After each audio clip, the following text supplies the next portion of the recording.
Yes सरकार, नमस्कार my dear friends.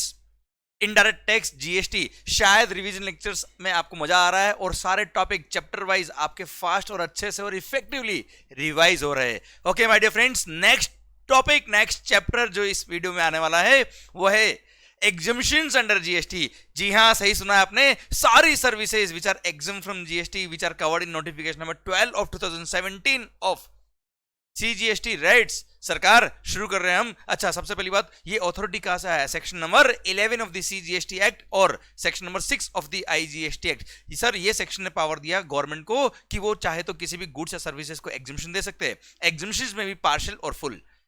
Sir, exemption में भी कंडीशनल और unconditional, and exemption can be given by way of issue of notification और order, but yes, always exemption will be given in public interest. And yes, if any of the exemption is given through notification या order, then in such case वो exemption या notification applicable होगा from the date of issue। जिस दिन issue कर दिया वो notification या order उस दिन से applicable हो जाएगा, unless otherwise specified। उसमें लिख दिया कि सर फॉर एग्जाम्पल 14 फेब से वो एप्लीकेबल रहेगा तो 14 फेब से एप्लीकेबल रहेगा, नहीं तो जिस दिन वो नोटिफिकेशन इशू किया या ऑर्डर इशू किया उस दिन से वो एप्लीकेबल हो जाएगा। And yes, if any of the goods और services are fully exempted unconditionally, then SSC shall not pay any tax, मतलब उसके पास ऑप्शन नहीं है टैक्स पे करने का, वो इनपुट टैक्स क्रेडिट चेन से बाहर हो जाएगा।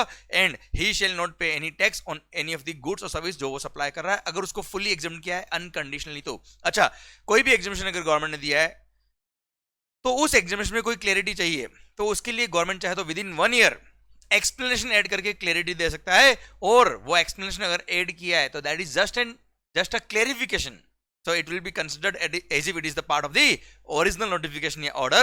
उसको सर रेट्रोस्पेक्टिव इफेक्ट की तरह माना जाएगा। रेट्रोस्पेक्टिव इफेक्ट उसका होगा बेटा as if it is the part of the original notification या order। ओके, तो सर ये बातें हमने करी सेक्शन की। अब सर सुनिएगा ध्यान से, ये सेक्शन के पावर को यूज करके on the recommendation of the GST council government ने नोटिफिकेशन इशू कर दिया, नोटिफिकेशन नंबर 12 ऑफ 2017, जिसमें सारे एग्जामिशंस दिए हुए हैं। हाँ, ध्यान रखना सर, हम सर्विसेज के एग्जामिशन पढ़ रहे हैं, गुड्स भी कई सारी एग्जाम्ड है अंडर जीएसटी, पर सिलेबस में हमारे गुड्स का टैरिफ नहीं आता है, गुड्स के एग्जामिशन हमारे सिलेबस में नहीं आते, इसलिए हम उसकी बात नहीं करेंगे। यस, सर्विसेज कौन कौन सी एग्जाम्ड है, बात शुरू करते हैं बेटा।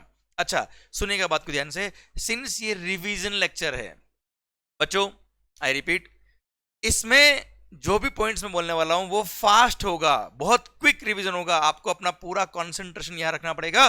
पर अगर आपने इन वीडियोस को 1 या 2 बार सुन लिया, उसके बाद तो आपकी इतनी शानदार रिदम बैठेगी इन लेक्चर के साथ में कि आपको एग्जाम टाइम में और एग्जाम से पहले भी जब भी इन चैप्टर्स को, इन टॉपिक को रिवाइज करना होगा, this will help you a lot. पर यस, फर्स्ट टाइम सुनते वक्त आपको पेशेंस रखते हुए ध्यान से सुनना होगा।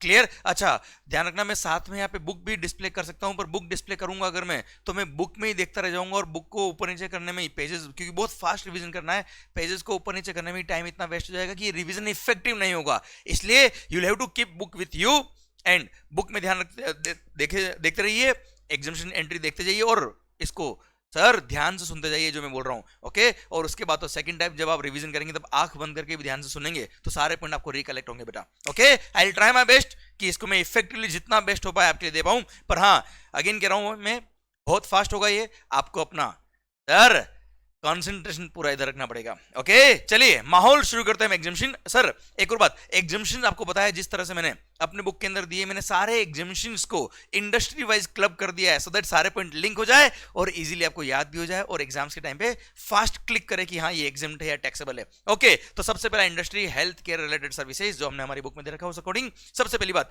Sir, health care services provided by a clinical establishment, authorised medical practitioner और paramedics exempt from GST. Second thing, ambulance service कोई भी प्रोवाइड करे एग्जाम्ड है। सर, कोई भी पर्सन, भले प्राइवेट पर्सन ही एम्बुलेंस सर्विस अगर दे रहा है, उसने कोई चार्जेस लिए, जीएसटी एग्जाम्ड। ध्यान रखिएगा, हेल्थ केयर सर्विस के अंदर ये जो लेबोरेटरी होती है बेटा, जिसमें क्लिनिकल ट्रायल्स वगैरह होते हैं, blood test, sugar test etcetera, ये सब भी एग्जाम्ड होते हैं, ये सब भी क्लिनिकल एस्टेब्लिशमेंट की डेफिनेशन में आते हैं। सेकंड बात सर, ध्यान रखना, प्लास्टिक सर्जरी वगैरह जो आप ब्यूटिफिकेशन के लिए करा रहे हो, या सर आपने हेयर ट्रांसप्लांट कराया है, तो इस तरह की एक्टिविटीज हेल्थ केयर सर्विस में नहीं आएगी, एक्सेप्ट अगर किसी एक्सीडेंट, ट्रॉमा वगैरह की वजह से आपने हेयर ट्रांसप्लांट या प्लास्टिक सर्जरी एटसेट्रा कराया है, तो ऐसे केस में वो हेल्थ केयर सर्विस के स्कोप में आएगा और टैक्स एग्जम्प्ट हो जाएगा अगर clinical establishment, authorised medical practitioner या पैरामेडिक्स ने सर्विस दी है।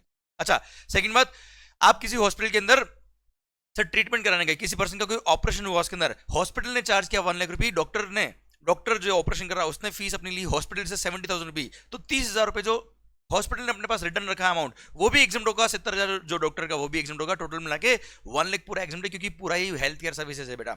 सेकंड बात सर, जो पेशेंट एडमिट होता है उसको बोलते हैं इन पेशेंट। इन पेशेंट के लिए वहां पे रूम, अगर आपने प्राइवेट रूम भी ले सकते हो सर हॉस्पिटल के अंदर, अपने आपको पता है, तो रूम चार्ज होता है, रूम रेंट जो होता है वो भी कंपोजिट सप्लाई का पार्ट होता है, हेल्थ केयर सर्विस में क्लब होगा और उस पर भी जीएसटी नहीं लगेगा। सेम वे इन पेशेंट, जो पेशेंट एडमिट है उसके लिए अगर खाना आ रहा है कैंटीन से हॉस्पिटल के अंदर, तो सर हॉस्पिटल उसके लिए बिल में अलग से पैसा लिखता है कि these are canteen service charges या फूड चार्जेस, वो भी कंपोजिट सप्लाई का पार्ट होगा और उस पर भी जीएसटी एग्जम्प्ट होगा, क्योंकि वो हेल्थ केयर सर्विस के स्कोप में आएगा अगर वो इन पेशेंट के लिए। तो सेम वे सिंस उसकी सेल पर जीएसटी एग्जम्प्ट है, इसलिए हॉस्पिटल ने कैंटीन वाले से जो सर्विसेज ली है, कैंटीन वाला मान लो आउटसोर्स पर्सन है और कैंटीन वालों ने बिल लिखा है हॉस्पिटल को, उस पर जीएसटी लगाया है, पर हॉस्पिटल ने जो बिल लिखा है अपने इन पेशेंट को फूड सर्विसेज का, उस पर जीएसटी एग्जम्प्ट है, इसलिए हॉस्पिटल को जो परचेज में जो टैक्स पे किया उसका आईटीसी नहीं मिलेगा। ओके सर, ये था health care related services regarding point. Second point sir, veterinary clinic in relation to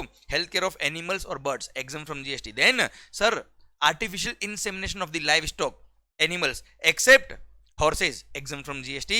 Then sir, common biomedical waste treatment plant और facilities, सर जो हॉस्पिटल को सर्विस दे रहे हैं, डॉक्टर्स को सर्विस दे रहे हैं, उनके बायोमेडिकल वेस्ट को वो ले जाके ट्रीट कर रहे हैं, डिस्पोज ऑफ कर रहे हैं, उसके लिए जो चार्ज लिया इन्होंने उस पर जीएसटी नहीं लगेगा। देन कॉर्ड ब्लड बैंक, जब भी बच्चा पैदा होता है तब उसकी कोड माँ के पेट से कनेक्ट होती है, उसके उसमें जो ब्लड होता है उसको जो स्टोर करने का चार्जेस होता है कॉर्ड ब्लड बैंक, उन जो भी चार्ज लिया उस पर जीएसटी नहीं लगेगा। देन सर, चैरिटेबल इंस्टीट्यूशन जो section number 12AA of the income tax act में रजिस्टर्ड है, उन्होंने अगर चैरिटेबल एक्टिविटीज प्रोवाइड करी है तो सर उसके लिए जो भी फीस चार्ज किया उस पर जीएसटी नहीं लगेगा।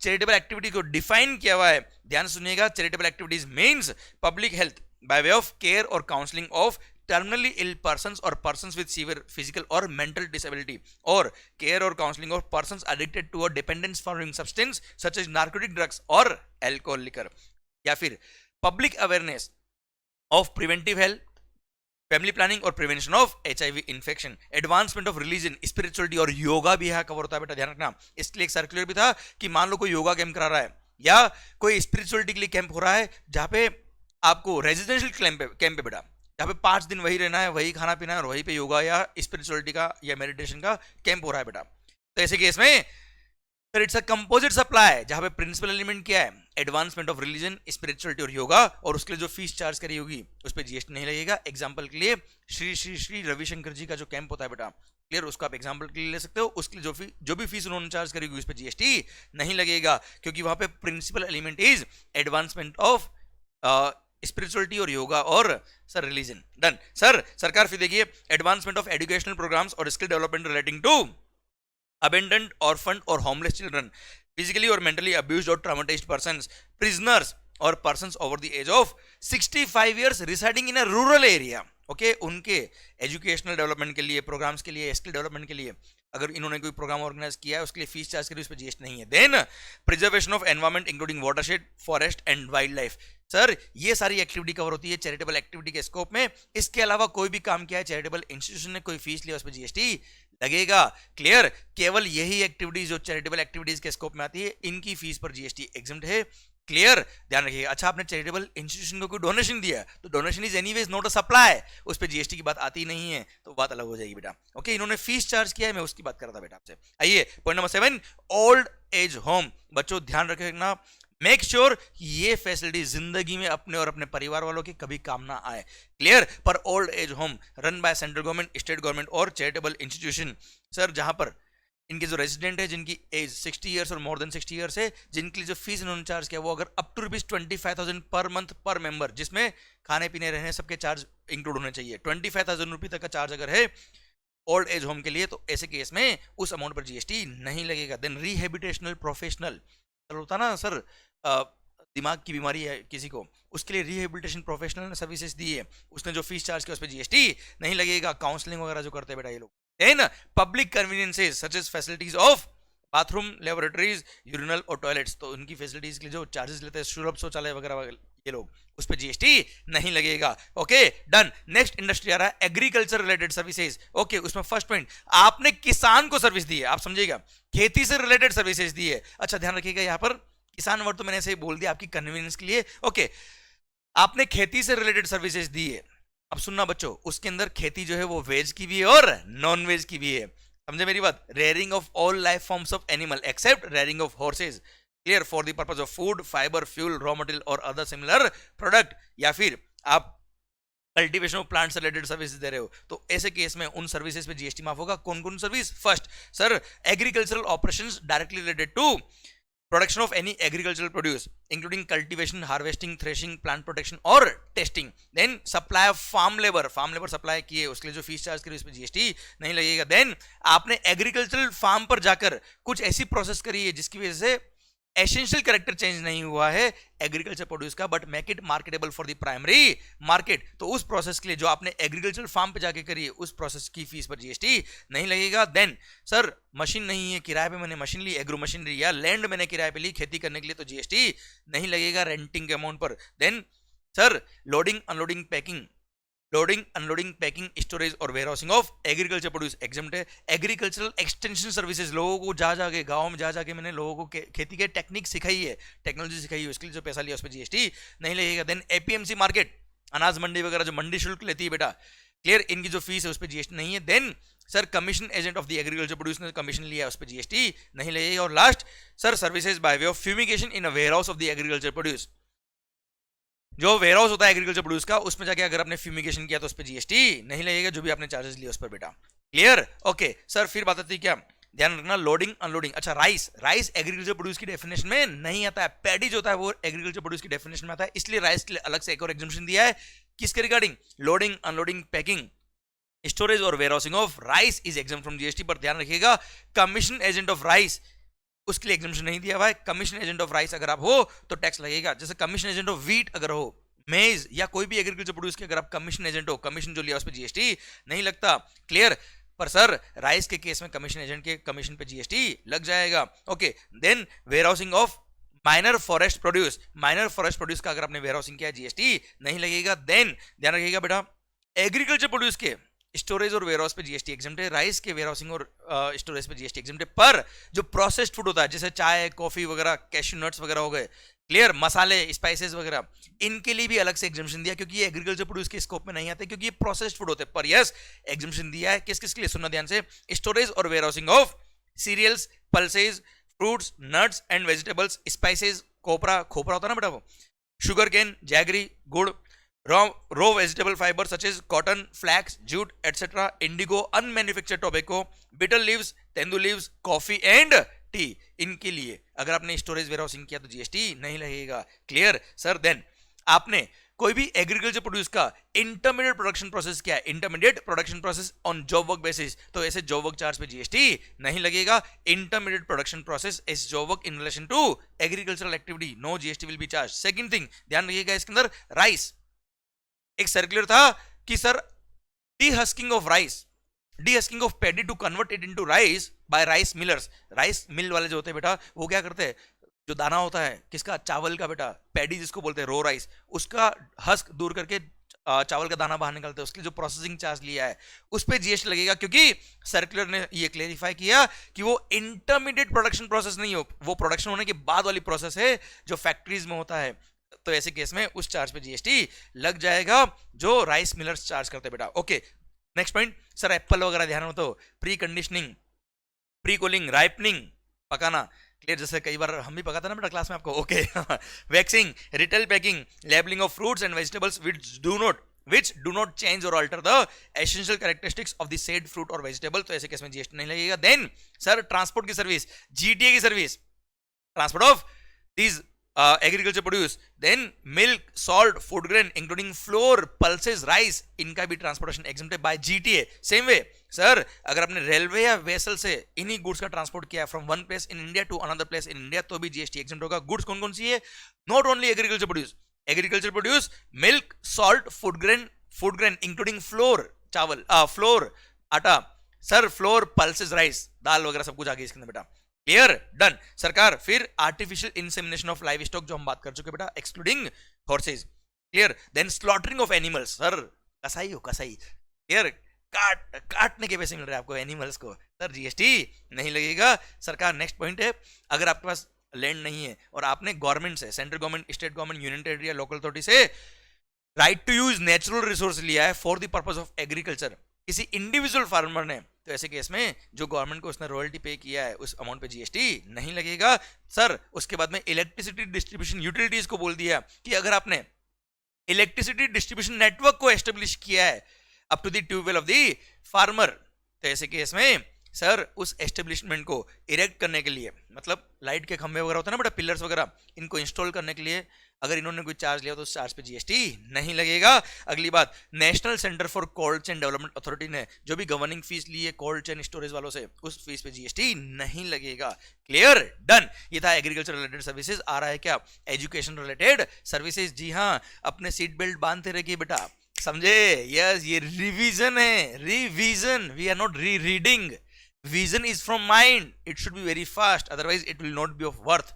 ओके बच्चों, इसको ध्यान से 1 या 2 बार जरूर सुनिएगा, फिर आप रिदम में आ जाएंगे इस लेक्चर के, मजा आने लग जाएगा। और एग्जाम टाइम पे तभी ये इफेक्टिव होगा अगर ये फास्ट होगा तो, वरना पूरा टाइम अगर लग गया तो मजा ही नहीं आएगा आपको। आइए, एजुकेशन रिलेटेड सर्विसेज। सबसे पहली बात, any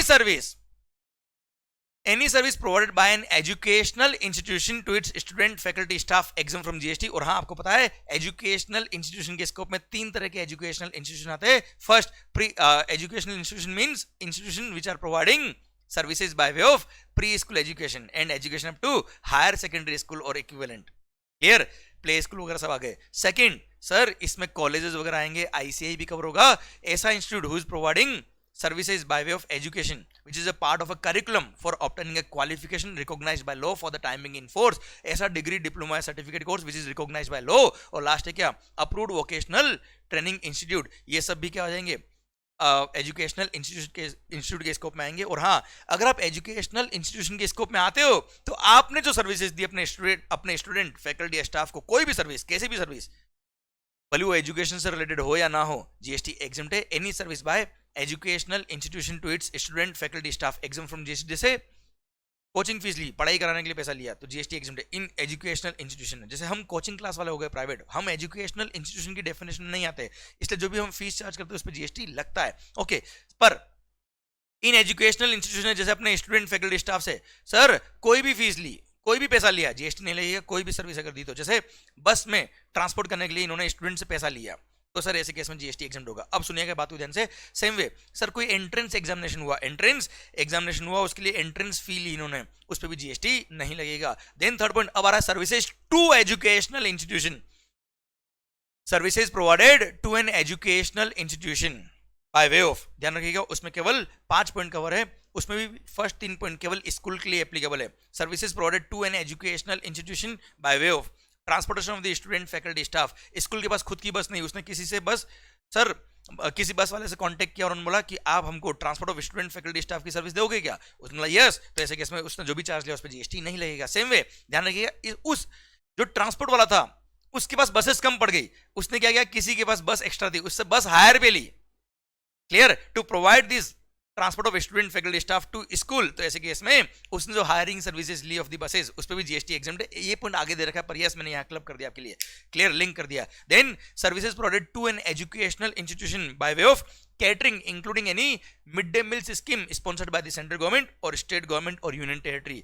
then sir services provided to an educational institution, ये केवल स्कूल के लिए बेटा, तीनों point. Third point, security, cleaning और housekeeping services performed in such educational institution. ध्यान रखना सर, कैटरिंग सर्विसेज तो कहीं भी दी चलेगा, मतलब बाहर कहीं गार्डन बुक कराया और वहां कैटरिंग सर्विसेज दी स्कूल को, जीएसटी एग्जाम्प्ट है। पर सर यहां पे क्या लिखा है, क्लीनिंग, सिक्योरिटी और housekeeping services performed in such educational institution, तो ऐसे केस में स्कूल के अंदर अगर आपने प्रीमाइसेस के अंदर आपने क्लीनिंग, सिक्योरिटी और हाउसकीपिंग सर्विसेज दी तो ही एग्जाम्प्ट रहेगी, बाहर दी तो एग्जाम्प्ट नहीं रहेगी। अच्छा, ये तीनों पॉइंट जो मैंने आपको पढ़ाया, ट्रांसपोर्ट वाला, कैटरिंग वाला और सिक्योरिटी, क्लीनिंग, हाउसकीपिंग वाला, this is only for schools और प्री स्कूल्स। सर अब जो बात कर रहा हूं ध्यान रखिएगा, services relating to admission to और conduct of examination by such institution, उससे रिलेटेड आपने कोई भी सर्विस दी तो ये सारे एजुकेशनल इंस्टीट्यूशन के लिए एग्जामिशन मिलेगा।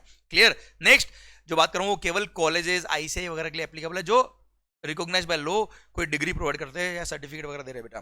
तो sir supply of online educational journals और पीरियोडिकल्स, क्लियर? अगर आपने किसी कॉलेज को या आईसीआई को या कोई institute who is providing recognised degree या सर्टिफिकेट या डिप्लोमा, तो ऐसे केस में उनको जो सर्विसेज दी है उसके लिए एग्जाम रहेगा। ये ध्यान रखना, ये वाला पॉइंट स्कूल्स के लिए नहीं है, ऑनलाइन जर्नल्स और पीरियोडिकल वाला, और सेकंड वोकेशनल एजुकेशन प्रोवाइड करने वाले लोगों के लिए भी नहीं है। Okay done. तो सरकार ये था regarding educational services of this point, ये बड़ा पॉइंट था। सेकंड बात ध्यान रखिएगा, जो बोर्ड के एग्जाम्स होते हैं 10th और 12th के बोर्ड वगैरह आपने देखे होंगे बेटा, तो ऐसे केस में उसको भी एजुकेशनल इंस्टीट्यूशन के पर्पज के लिए, इस एग्जामिनेशन के पर्पज के लिए उसको एजुकेशनल इंस्टीट्यूशन ही माना जाएगा। और उन्होंने एग्जाम कंडक्ट कराने के लिए जो भी फीस वगैरह दी है उस पर जीएसटी नहीं लगेगा, उन्होंने जो भी फीस ली उस पर भी जीएसटी नहीं लगेगा। ओके सरकार एक और बात ध्यान रखिएगा, जैसे स्कूल का ही कैंटीन है, स्कूल का ही कैंटीन है या कॉलेज का ही कैंटीन है, वहां पे वो बच्चों को खाना सर्व कर रहे हैं, बच्चों से पैसा ले रहे हैं, उस पर जीएसटी नहीं लगेगा, क्योंकि services by educational institution to student faculty staff. अच्छा कॉलेज का ही हॉस्टल है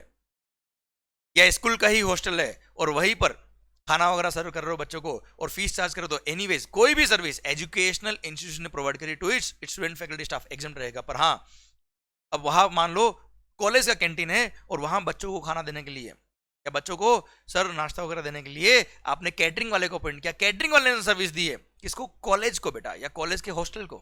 तो ऐसे केस में services to educational institution catering वाली सर्विसेज एग्जाम तो रहती है, पर वो केवल स्कूल के लिए रहती है, कॉलेजेस को तो टैक्स लग जाएगा और ऐसे केस में उसका आईटीसी नहीं मिलेगा कॉलेज को, क्योंकि कॉलेज जो सर्विस दे रहा है बच्चों को उस पर जीएसटी एग्जाम रहती है।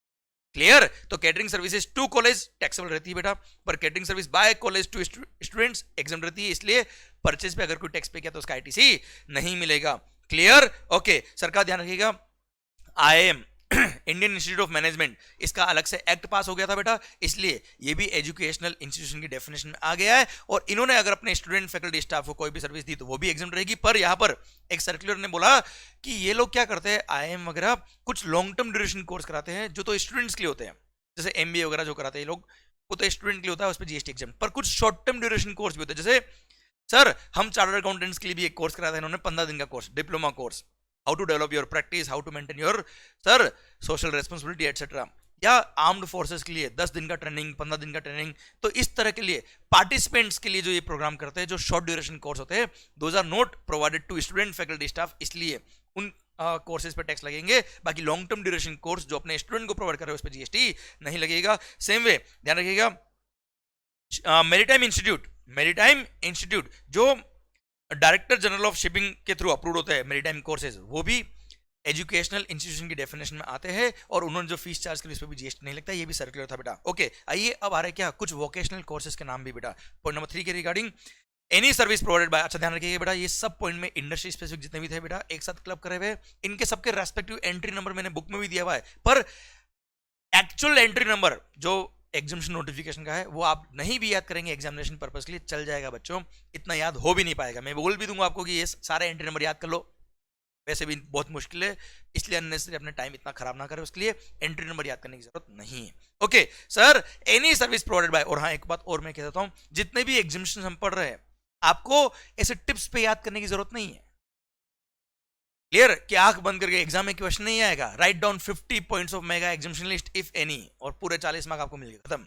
एक ही क्वेश्चन है एग्जाम में, ऐसा आएगा क्या? नहीं, एग्जाम में कोई क्वेश्चन बनेगा तो आपका माइंड वहां प्ले करना चाहिए क्या, हाँ ये पॉइंट देखते ये एग्जाम की टैक्सेबल है, वो क्लिक होना चाहिए बस। इसलिए रिवीजन लेक्चर आपको हेल्प करेगा क्लिक कराने में कि यस एग्जाम है या नहीं है। आइए services, any service provided by the National Skill Development Corporation set up by the Government of India, or services provided by Sector Skill Council approved by the National Skill Development Corporation, or assessment agency approved by Sector Skill Council or National Skill Development Corporation, or a training partner approved by the National Skill Development Corporation or the Sector Skill Council, इन्होंने services दी है in relation to the National Skill Development Program implemented by the National Skill Development Corporation, या फिर इन्होंने vocational skill development programme run किया है under the national skill certification and monetary reward scheme और any other scheme implemented by the national skill development corporation. कुल मिला के हिंदुस्तान में स्किल डेवलपमेंट करने के लिए लोगों को एम्प्लॉयमेंट मिल पाए, वोकेशनल कोर्सेज जो ये रन करते हैं उसके लिए जो फीस चार्ज किया उस पर जीएसटी नहीं लगेगा। सेम में दीनदयाल उपाध्याय ग्रामीण कौशल्य योजना के थ्रू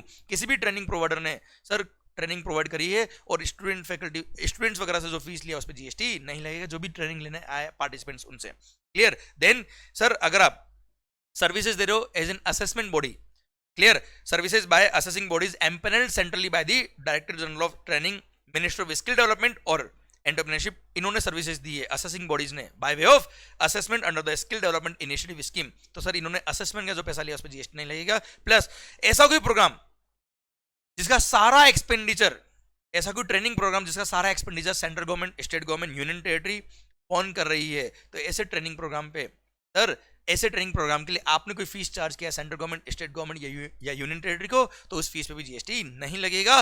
देन सर अगला पॉइंट आता है क्या, अरे dance class services in relation to training और coaching in recreational activities relating to arts और culture, recreational activities relating to arts और कल्चर और स्पोर्ट्स। पर ध्यान रखना, स्पोर्ट्स की सर्विसेज, स्पोर्ट्स सिखाने की services should be provided by a charitable institution registered under section number 12 of the income tax act. Clear? तो आर्ट्स और कल्चर, डांस वांस, स्कल्पचर मेकिंग, म्यूजिक वगैरह जो सीखने आप गए वो तो कहीं भी चले जाओ, तो सर उसने जो फीस चार्ज किया उस पर जीएसटी नहीं है। पर स्पोर्ट्स अगर सीखने गए हो तो वो अगर चैरिटेबल इंस्टीट्यूशन है और उसने सिखाया तो ही टैक्स एग्जम्प्ट रहेगा, नहीं तो टैक्स लग जाएगा किसी प्राइवेट पर्सन ने स्पोर्ट्स सिखाने की ट्रेनिंग के पैसे लिए। क्लियर? माहौल सरकार। आइए नेक्स्ट है क्या, एंटरटेनमेंट, एंटरटेनमेंट और entertainment and sports related services. Sir अरे म्यूजियम गए क्या कभी?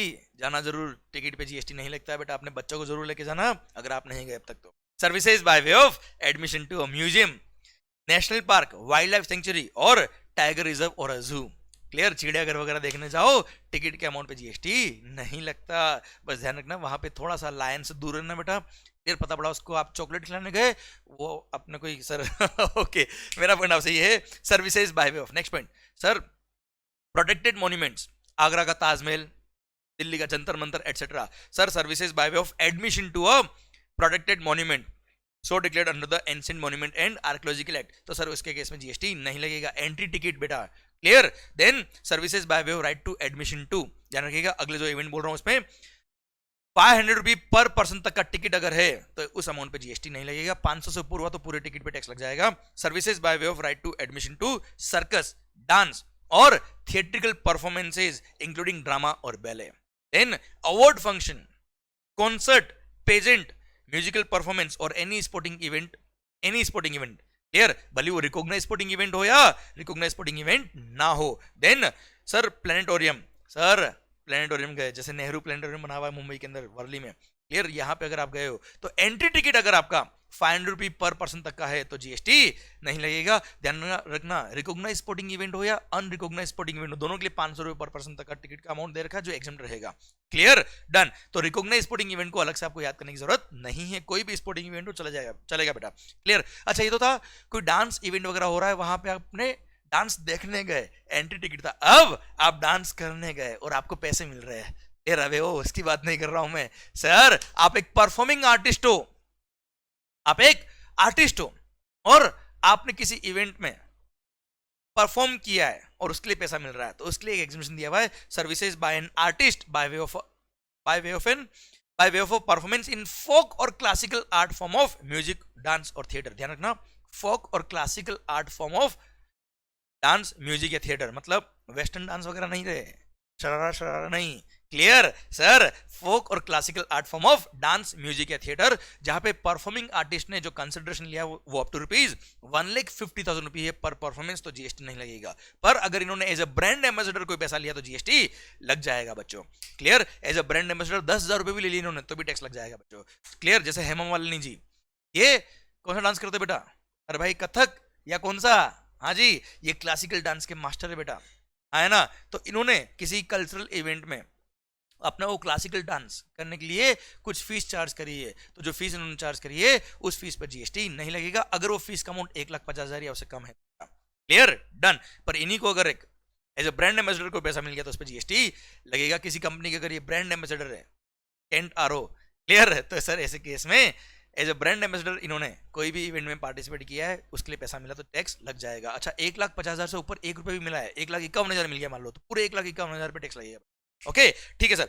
Next, services provided by tour operator to a foreign tourist in relation to tour which is conducted wholly outside India, GST नहीं लगेगा। Then आप विराट कोहली हो sir, services provided by, sir ध्यान रखना आपने सर्विसेज दी है to a recognised sports body, services provided to a recognised sports body by an individual as a player, referee, umpire, coach और टीम मैनेजर।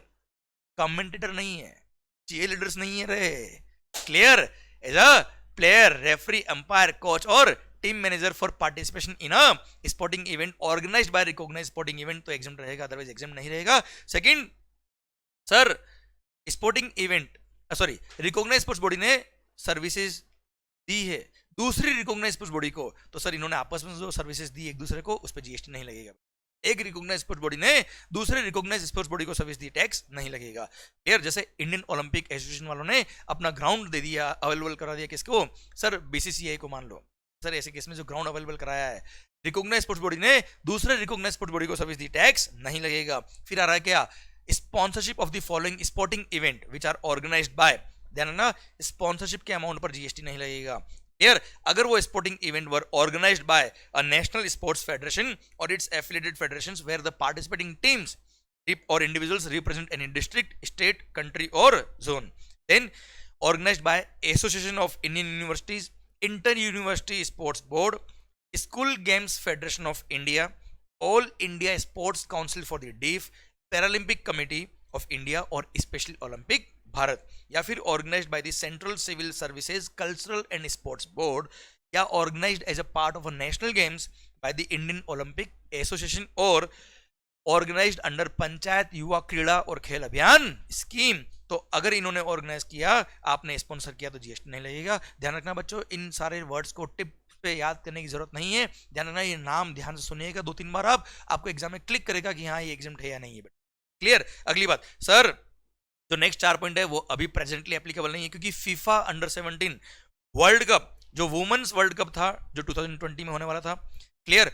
एक और जो under 17 FIFA under 17 world cup 2017 जो इंडिया में होस्ट हुआ था, उसके इवेंट को अगर आप देखने गए तो एंट्री टिकट जो लिया उस टिकट पे जीएसटी एग्जाम रहेगा, भले ही टिकट का अमाउंट 1 लाख रुपए क्यों ना हो, यहाँ 500 रुपए की कोई रेस्ट्रिक्शन नहीं थी। Second thing, FIFA under 17 world cup 2017 या FIFA under 17 women's world cup 2017 को ऑर्गेनाइज करने के लिए, सर उस इवेंट के रिगार्डिंग आपने कोई भी सर्विस उनको दी है या फिर उनसे कोई भी सर्विस ली है उस इवेंट से रिलेटेड, तो भी जीएसटी एग्जाम था। पर ये वन टाइम पॉइंट थे 2017 और 2020 के लिए, अब काम के पॉइंट आगे नहीं रहेंगे। ओके सर, आइए नेक्स्ट पॉइंट, नेक्स्ट इंडस्ट्री आता है क्या? Transport related services.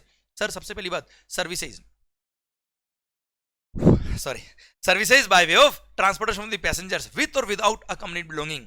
Sir with और विदाउट अकम्पनीड बिलोंगिंग का मीनिंग मैंने आपको समझाया है कि जो प्रोविजन पैसेंजर टिकट पे लगता है वही प्रोविजन अकम्पनीड बिलोंगिंग पे भी लगेगा। अगर अकम्पनीड बिलोंगिंग पर उस सर्विस सप्लायर ने कोई एक्स्ट्रा चार्ज लिया आपसे सामान के लिए, तो सर ऐसे केस में अगर पैसेंजर टिकट पे जीएसटी एग्जम्प्ट है, तो उस अकम्पनीड बिलोंगिंग के लिए भी जो भी पैसा उन्होंने लिया होगा उस पैसे पे भी टैक्स नहीं लगेगा। और पैसेंजर टिकट पे टैक्स है तो उस अनअकम्पनीड बिलोंगिंग के फेयर पे भी टैक्स लग जाएगा बच्चों। ओके, अब sir transport of passenger by हुम?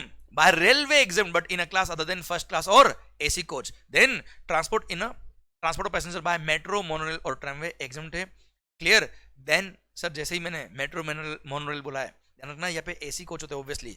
नॉर्मल ट्रेन के अंदर बोला है कि एसी कोच या फर्स्ट क्लास टैक्सेबल रहेंगे, बाकी सब रेलवे एग्जाम रहेगी। Metro, monorail, tramway obviously exam रहेंगे, भले एसी हो नॉन एसी कोई फर्क नहीं पड़ता। Then inland waterways, then sir समंदर में आपने ट्रांसपोर्ट किया in a vessel between places located in India. Okay, inland waterways भी एग्जाम है और वेसल से ट्रांसपोर्ट किया, जैसे बॉम्बे से गोवा गए। Clear? Between places located in India other than predominantly for tourism purpose, तो जीएसटी एग्जाम रहेगा। Metered cab, auto rickshaw including e rickshaw, GST नहीं लगेगा बच्चा। क्लियर? देन अगले पॉइंट में साथ में मैं कंटिन्यू कर रहा हूं, ध्यान रखिएगा।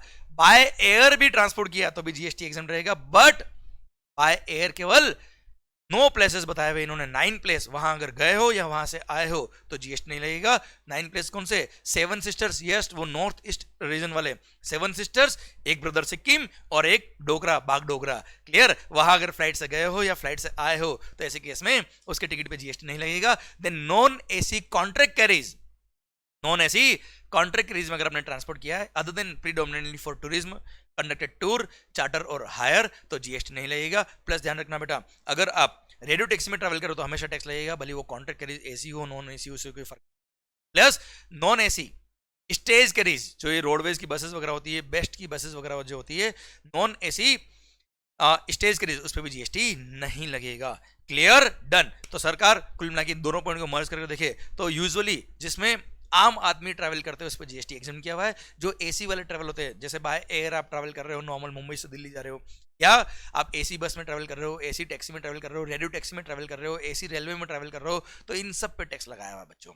ओके, आइए बच्चों नेक्स्ट पॉइंट पढ़ते हैं हम सर।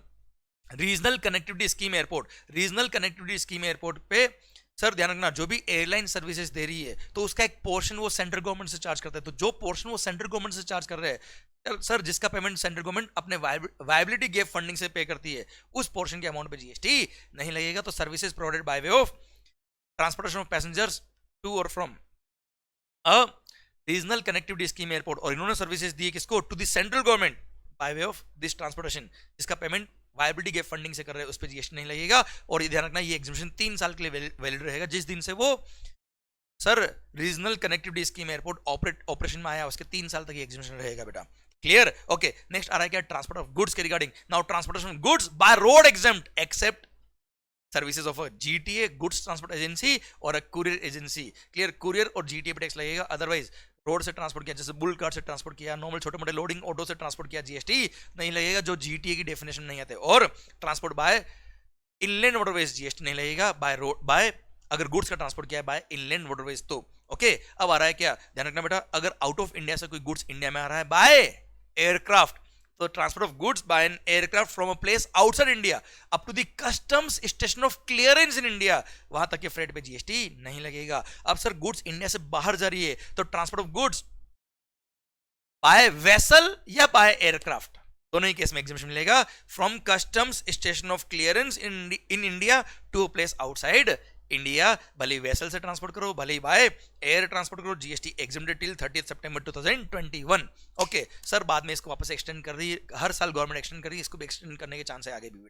ओके सरकार, सैटेलाइट लॉन्चिंग सर्विसेज, ध्यान रखिएगा, सैटेलाइट लॉन्चिंग सर्विसेज को भी गवर्नमेंट ने क्या किया हुआ है, एग्जाम किया हुआ है, एग्जाम कर दिया, नया पॉइंट आया था बेटा, satellite launch services, satellite launch services by ISRO, अंतरिक्ष कॉर्पोरेशन ऑफ इंडिया लिमिटेड और अंतरिक्ष कॉर्पोरेशन लिमिटेड और न्यू स्पेस इंडिया लिमिटेड। तो सर सैटेलाइट लॉन्चिंग के लिए जो भी इन्होंने फीस लिया उस पर जीएसटी नहीं लगेगा। अब जो पॉइंट आ रहा है बेटा ध्यान रखना, रेलवे और वेसल, और नेक्स्ट पॉइंट आएगा जीटीए के लिए, ये कुछ स्पेसिफिक गुड्स के लिए एग्जामिशन दिया हुआ है for transportation between one place in India to another place in India. ध्यान रखिए, मैं बात कर रहा हूं, अब बात कर रहा हूं किसके लिए, रेलवे और वेसल ने अगर इन फॉलोइंग गुड्स का ट्रांसपोर्टेशन किया है, क्लियर, किन किन का, relief material meant for victims of natural और मैन-मेड डिजास्टर्स, देन डिफेंस और मिलिट्री इक्विपमेंट्स, न्यूज़पेपर्स और magazines registered with register of newspapers, railway equipment और materials, agricultural produce, milk, salt, food grain including flour, pulses and rice, organic manure, इनका transport किया है by railway और vessel, तो GST exempt रहेगा।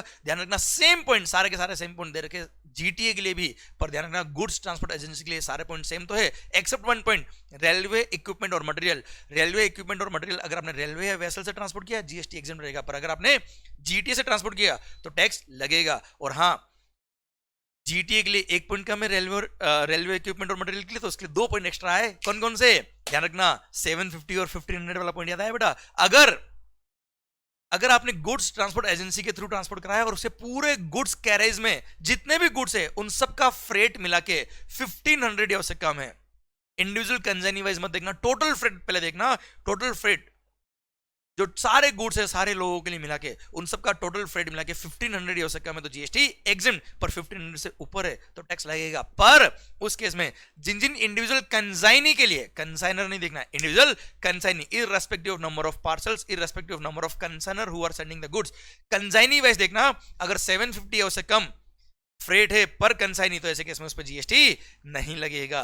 Clear, done. अच्छा ध्यान रखना, जीटीए के लिए हमने आरसीएम के टाइम पे भी पॉइंट पढ़ा था कि जीटीए ने उन 7 कैटेगरी ऑफ पर्संस को सर्विसेज दी है, याद है बेटा, 7 स्पेसिफाइड कैटेगरी ऑफ पर्संस, तो ऐसे केस में टैक्स लगेगा और रिवर्स चार्ज में वो लोग ही पे करेंगे अगर जीटीए ने 5% टैक्स पे करने वाला ऑप्शन लिया है तो। क्लियर, पर अगर जीटीए ने उन 7 कैटेगरी ऑफ पर्सन के अलावा किसी और को सर्विस दी तो जीएसटी एग्जम्प्ट है। वो 7 कैटेगरी कौन कौन की, वापस मैं रिवाइज करता हूं, factory registered under factories act, society registered under societies act, cooperative society, body corporate, partnership firm whether registered और not including AOP, sir casual taxable person registered under GST और any other person who is registered under GST. तो sir इनको अगर services दी है GTA ने तो tax लगेगा। इन 7 के अलावा किसी को भी सर्विस दी तो टैक्स एग्जेम्प्ट है। प्लस जीटीए ने अगर गवर्नमेंट के एस्टेब्लिशमेंट या गवर्नमेंट के डिपार्टमेंट को सर्विस दी है, सेंट्रल गवर्नमेंट, स्टेट गवर्नमेंट या यूनियन टेरिटरी के डिपार्टमेंट या एस्टेब्लिशमेंट को या लोकल अथॉरिटी को या गवर्नमेंटल एजेंसी को, जो जीएसटी में रजिस्टर्ड है only for the purpose of deducting TDS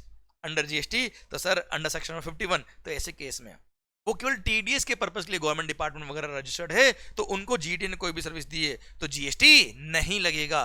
clear, GST exempt है बेटा, सो दैट उन पर अननेसेसरी रिवर्स चार्ज में टैक्स पे करने की लायबिलिटी नहीं आ जाए। इसीलिए गवर्नमेंट डिपार्टमेंट वगैरह जो केवल और केवल टीडीएस के पर्पस के लिए रजिस्टर्ड है, किसी और पर्पस के लिए वो रजिस्टर्ड नहीं है, तो जीटी ने जो सर्विस उनको दी उस पर जीएसटी नहीं लगेगा। देन नेपाल और भूटान को गुड्स भेज रहे हो आप, तो इन सर ध्यान रखना बेटा, supply of services associated with transit cargo to Nepal और Bhutan which are called landlocked countries, तो सर नेपाल भूटान को गुड्स भेजने के लिए कोई भी सर्विस दी, अच्छा services which are associated with transit cargo to Nepal और भूटान, इसके अंदर केवल ट्रांसपोर्ट की सर्विस नहीं है, ट्रांसपोर्ट की सर्विस तो ही है, ट्रांजिट इंश्योरेंस भी है, कार्गो हैंडलिंग सर्विसेज भी है, ये सारी सर्विसेज में आती है बेटा। क्लियर, जीएसटी नहीं लगेगा। देन सर आपने किराए पे दिया है ट्रक, किसको, जीटीए को, समझना sir, services by way of giving on hire to a goods transport agency a motor vehicle meant to carry passengers, meant to carry goods. Clear, loading vehicle दिया है आपने, स्टेट ट्रांसपोर्ट अंडरटेकिंग को a motor vehicle meant to carry more than 12 passenger दिया है। Same way आपने local authority को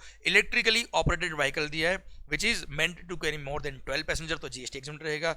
GTA को आपने means of transport of goods दिया है, ट्रक या लोडिंग वैन दिया है, जीएसटी एग्जेम्प्ट रहेगा। देन सर याद आया वो स्कूल को जो person transport of student faculty staff की सर्विस दे रहा है, उस पर्सन ने किसी से अगर बसेस रेंट पे लिए, हायर पे लिए, तो उस पर भी जीएसटी नहीं लगेगा।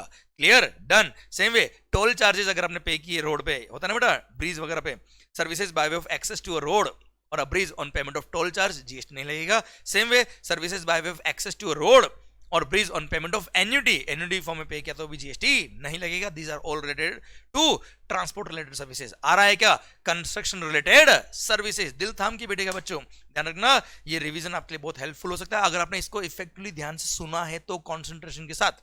आइए, कंस्ट्रक्शन रिलेटेड सर्विसेज। सरकार सबसे पहली बात, आपने किसी का अगर घर बनाया है बेटा, परिवार की बात नहीं कर रहा हूं, ओए घर मकान, हाँ सर, कंस्ट्रक्शन की सर्विसेज दी, वो भी pure labour service without material, तो ऐसे केस में न्यू कंस्ट्रक्शन अगर आपने किया है, ध्यान रखना बेटा, ओरिजिनल वर्क्स मतलब नया कंस्ट्रक्शन किया है, रिपेयर रिनोवेशन नहीं बोल रहा मैं आपको, तो ऐसे केस में single residential unit otherwise than as a part of a residential complex, तो सर अगर आपने उसका कंस्ट्रक्शन किया है तो जीएसटी नहीं लगेगा सिंगल रेजिडेंशियल यूनिट का। ओके सर, ध्यान रखना, more than one single residential unit अगर हो जाता है तो उसको रेजिडेंशियल कॉम्प्लेक्स बोलते हैं, इसलिए सिंगल रेजिडेंशियल यूनिट का अगर आपने कंस्ट्रक्शन किया है नया, वो भी, तो जीएसटी नहीं लगेगा। सेकंड, अगर आपने इंडिविजुअल सर ध्यान रखना, प्रधानमंत्री आवास योजना या housing for all urban mission, इस प्रोजेक्ट के अंदर आपने घर बनाए हैं, तो सर ऐसे केस में अगेन प्योर लेबर कॉन्ट्रैक्ट अगर हुआ घर बनाने का या रिपेयर रिनोवेशन करने का, तो सर यहाँ पे रिपेयर रिनोवेशन भी कवर है, पर दोनों पॉइंट में केवल ध्यान रखना प्योर लेबर ही कवर है, वर्क्स कॉन्ट्रैक्ट कवर नहीं बेटा, जीएसटी एग्जेम्प्ट रहेगा। क्लियर, फिर आपने बिल्डर को, डेवलपर को ट्रांसफर ऑफ डेवलपमेंट राइट दिया है, फ्लोर स्पेस इंडेक्स ट्रांसफर किया है, या लॉन्ग टर्म लीज पे कोई लैंड आपने दी 30 इयर्स और मोर देन 30 इयर्स के लिए, तो ऐसे केस में उस पर टैक्स लगता है। रिवर्स चार्ज में बिल्डर टैक्स पे करता है, promoter, clear, under RCM to the government directly. पर अगर ये जो आपने फ्लोर स्पेस इंडेक्स ट्रांसफर किया है, ट्रांसफर ऑफ डेवलपमेंट राइट दिया है, या आपने लॉन्ग टर्म लीज पर कोई लैंड दी है for construction of residential complex, residential, तो उस केस में जितने प्रोपोर्शनेट फ्लैट्स बुक हो गए before grant of completion certificate, sir उतने प्रोपोर्शन एरिया के हिसाब से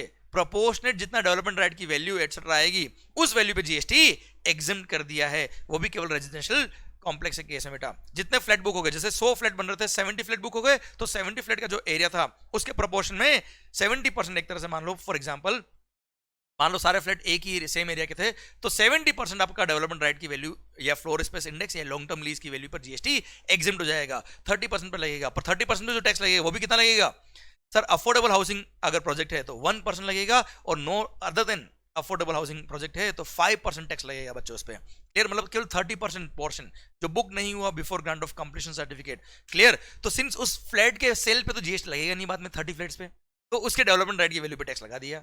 और सर जो फ्लैट बुक हो गए before grant of completion certificate, उसके उन फ्लैट्स के सेल पे टैक्स लगेगा, पर उसके इनपुट्स पे कोई क्रेडिट नहीं मिलता, इसलिए बिल्डर की कॉस्ट बढ़ नहीं जाए, इसलिए उनका जो इनवर्ड सप्लाई है डेवलपमेंट राइट की वैल्यू, क्लियर, टीडीआर, एफएसआई वगैरह, इन पे जीएसटी एग्जाम करा दिया गवर्नमेंट ने। पर 30 फ्लैट्स जो बुक नहीं हुए before grant of completion certificate, उसके रेस्पेक्ट में जो डेवलपमेंट राइट होंगे उसकी वैल्यू पे टैक्स लगेगा। डेवलपमेंट राइट, एफएसआई और लॉन्ग टर्म लीज की वैल्यू पे प्रोपोर्शनेटली टैक्स लगेगा, पर वो भी 1% लगेगा अफोर्डेबल हाउस में, और other than affordable housing project है तो 5% is the rate of tax. Clear माहौल। सरकार आइए renting of immovable property related services के बारे में बात करते हैं। सबसे पहली बात, घर किराए पे लिया रहने के लिए, renting of residential dwelling for use as residence, तो जीएसटी नहीं लगेगा। क्लियर, ध्यान रखना, घर होना चाहिए और वो भी किराए पे दिया किसके लिए, रहने के लिए, तो टैक्स एग्जेम्प्ट है। पर अगर आपने घर किराए पे दिया है कमर्शियल काम करने के लिए, दुकान लगाने के लिए, टैक्स लग जाएगा। अच्छा मान लो एक बंगलो है 2 फ्लोर का, कौन कौन सा, फर्स्ट फ्लोर और अबे ग्राउंड फ्लोर हो, सेकंड पे क्या पहुंच रहे हो, अभी 2 ही फ्लोर है, ग्राउंड फ्लोर और फर्स्ट फ्लोर। सर अब क्या हुआ, आपने वो घर किसी को किराए पे दिया, 2 लाख रुपए पर मंथ रेंट लिया, पर उस बंगलो में क्या है, नीचे फूलों की दुकान, ऊपर गोरी का मकान। तो सर ऐसे केस में अगर आपने घर दिया है कमर्शियल पर्पस के लिए उस पर टैक्स लगेगा, रेजिडेंशियल पर्पस के लिए उस पर टैक्स एग्जेम्प्ट है, पर आपने तो साथ में दिया है, 2 लाख रुपए रेंट कॉमन ले रहे हो, तो ये मिक्स सप्लाई है, और मिक्स सप्लाई के केस में हाईएस्ट रेट से टैक्स लगता है, इस पर सेक्शन नंबर 8 आपको पता है। क्लियर, इसलिए पूरे 2 लाख पे टैक्स लग जाएगा। बेटर क्या है सर, दोनों का वैल्यू अलग अलग डिफाइन कर लो कि फर्स्ट फ्लोर का रेंट इतना है और ग्राउंड फ्लोर का रेंट इतना है, तो ग्राउंड फ्लोर जो कमर्शियल पर्पस के लिए उस पर टैक्स लग जाएगा, ऊपर वाला रेंट पे टैक्स एग्जेम्प्ट हो जाएगा बेटा। हाँ है ना माहौल। अच्छा, रेंट कोई भी पे करे, मान लो कोई कंपनी पे करी रेंट, अपने डायरेक्टर के लिए घर बुक कराया है या अपने एम्प्लॉय के लिए घर बुक कराया है, कंपनी पे करी चलेगा, गवर्नमेंट पे कर रही है रेंट अपने गवर्नमेंट ऑफिसर्स के बंगलोज या अपने गवर्नमेंट ऑफिसर्स के घर रेंट पे लेने के लिए, तो भी उस रेंट पे जीएसटी नहीं लगेगा। सर घर कोई भी बुक कराए, कोई भी रेंट पे करे, उससे कंसर्न नहीं। Renting of residential dwelling for use as residence, GST नहीं लगेगा। क्लियर, आ रहे हैं हम कहां पे, होटल वाले पॉइंट पे। सर सर्विसेज बाय होटल, मतलब होटल का रूम बुक कराया आपने, उसमें पर डे पर रूम अगर रूम रेंट चार्ज जो है वो अप टू ₹1000 है, कितना बेटा, अप टू ₹1000 पर डे और इक्विवेलेंट, तो ऐसे केस में उस रूम रेंट पे जीएसटी नहीं लगेगा। भले services by hotel, inn guest house, club, campsite by whatever name code, भले वो कमर्शियल प्लेस हो, नॉन कमर्शियल हो, धर्मशाला हो, अधर्मशाला हो, 1000 रुपए पर डे या इक्विवेलेंट, क्लियर, जीएसटी नहीं लगता है। अच्छा ध्यान रखना, कई बार क्या होता है, कई सारे होटल्स वगैरह क्या करते हैं, आवरली बेस पे चार्ज लेते हैं, तो उसको पर डे में कन्वर्ट करके देखना कि पर डे के हिसाब से वो 1000 रुपए या उससे कम होता है नहीं होता है। अगर होता है तो टैक्स एग्जेम्प्ट है, अदरवाइज टैक्स लग जाएगा। अच्छा वैल्यू देखिएगा, डिक्लेयर्ड टैरिफ से मतलब नहीं है, एमआरपी क्या कंसर्न है, आपसे जो आफ्टर डिस्काउंट प्राइस लिया उससे कंसर्न है बेटा।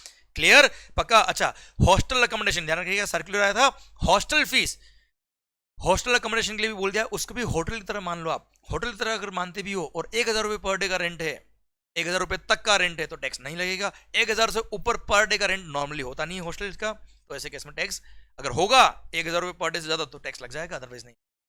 हॉस्टल रूम की बात करूं मैं आपसे। आइए अगली बात, services by a person by way of conduct of any religious ceremony, religious ceremony conduct कराने के लिए आपने पैसा दिया पंडित जी को, तो टैक्स नहीं लगेगा। ध्यान रखना, religious ceremony depends on religious text to religious text, धर्म धर्म पे डिपेंड करता है। सारे धर्म एक है, सब धर्मों का हमें सम्मान है, हम सब धर्मों का आदर करते हैं, और उन धर्मों के लिए किसी भी धर्म में कोई रिलीजियस सेरेमनी हो रही है उसके लिए पंडित जी ने जो पैसा लिया उस पर जीएसटी नहीं लगेगा, because that is for conduct of religious ceremony. अच्छा ध्यान रखिएगा, धर्म कोई भी हो, ये 3 इवेंट, बर्थ, सुसाइड और डेथ, सॉरी बर्थ, मैरिज और डेथ, सर ये तीनों इवेंट के लिए अगर आपने पंडित जी से कोई सर्विसेज लिए तो उनकी फीस पे जीएसटी नहीं लगेगा। क्लियर, जस्ट किडिंग, ओके बेटा। सरकार आइए, अब आ रहा है पॉइंट क्या, renting of premises of a religious place, renting of what, premises मतलब area of a religious place which is meant for general public, तो ऐसे केस में जो आपने रेंट चार्ज किया उस पर जीएसटी नहीं लगेगा। पर ध्यान रखना, ये रिलीजियस प्लेस का जो आपने एरिया रेंट पे लिया है उसका रूम रेंट, सर उसके लिए रेस्ट्रिक्शन बोल दी, अगर रूम रेंट 1000 तक का तो टैक्स नहीं लगेगा, उससे ऊपर तो टैक्स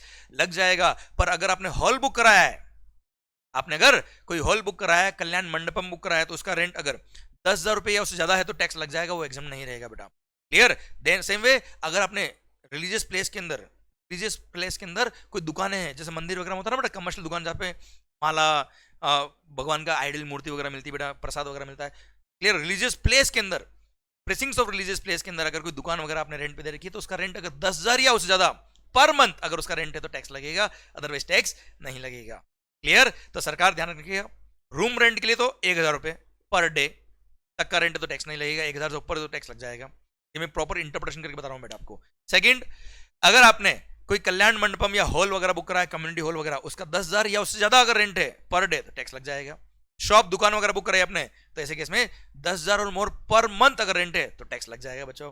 क्लियर, डन, ओके। फिर बात आती है क्या, ध्यान रखना, आपने अपफ्रंट अमाउंट पे किया है, सुनिएगा बात को ध्यान से, लॉन्ग टर्म लीज पर, याद है बेटा मैंने एग्जांपल दिया था sir, MIDC Maharashtra industrial development corporation या GIDC Gujarat industrial development corporation.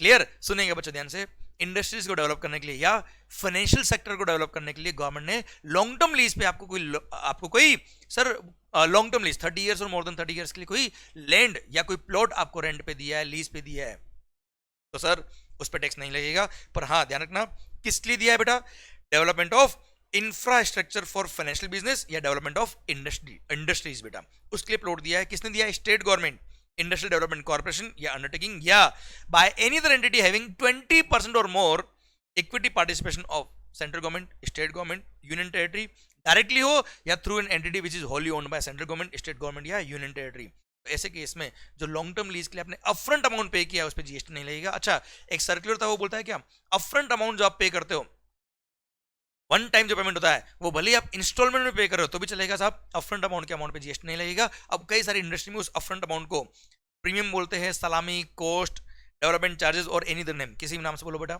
जो वन टाइम चार्ज होता है लॉन्ग टर्म लीज के लिए 30 इयर्स और मोर देन 30 इयर्स के लिए, तो उस अमाउंट पे GST नहीं लगेगा। और हाँ, कंडीशन ये है कि जो एग्रीमेंट बनेगा उस एग्रीमेंट में क्लियर कंडीशन लिखी जाएगी कि सरकार जिस पर्पस के लिए वो प्लॉट या लैंड आपको दिया गया उसी पर्पस के लिए वो काम आए, किसी और पर्पस के लिए काम आएगी तो ऐसे केस में हम आपसे टैक्स रिकवरी करेंगे along with interest. Second thing ध्यान रखिएगा, अगर जिस पर्सन ने वो लैंड या वो प्लॉट लीज पे लिया है गवर्नमेंट से, वो अगर सब लीज करता आगे तो वो भी सब लीज करते वक्त अपने एग्रीमेंट में वो कंडीशन लिखेगा कि ये प्लॉट का यूज जिस पर्पस के लिए हमको अलाउड किया गया है उसी पर्पस के लिए हो, किसी और पर्पस के लिए होगा तो टैक्स पे करना पड़ेगा विद इंटरेस्ट। क्लियर, और इसको मॉनिटर करेगा state government, sir state government इसको मॉनिटर भी करेगा। ओके डन सरकार, ये रेंटिंग से रिलेटेड बातें हो गई। अब रेंटिंग से रिलेटेड आगे जो मैंने पॉइंट दे रखे वो सारे पॉइंट रिपीट किए जो मैंने एग्रीकल्चर के टाइम आपको पढ़ाए थे बेटा। जैसे मेरे किसान हूं बेटा, खेती करने के लिए जमीन नहीं है, मैंने खेत किराए पे लिया आपसे बेटा, टैक्स नहीं लगेगा। Clear, storage warehousing of agriculture produce, rice, cereals, pulses, याद है बेटा, ड्राई फ्रूट्स वगैरह,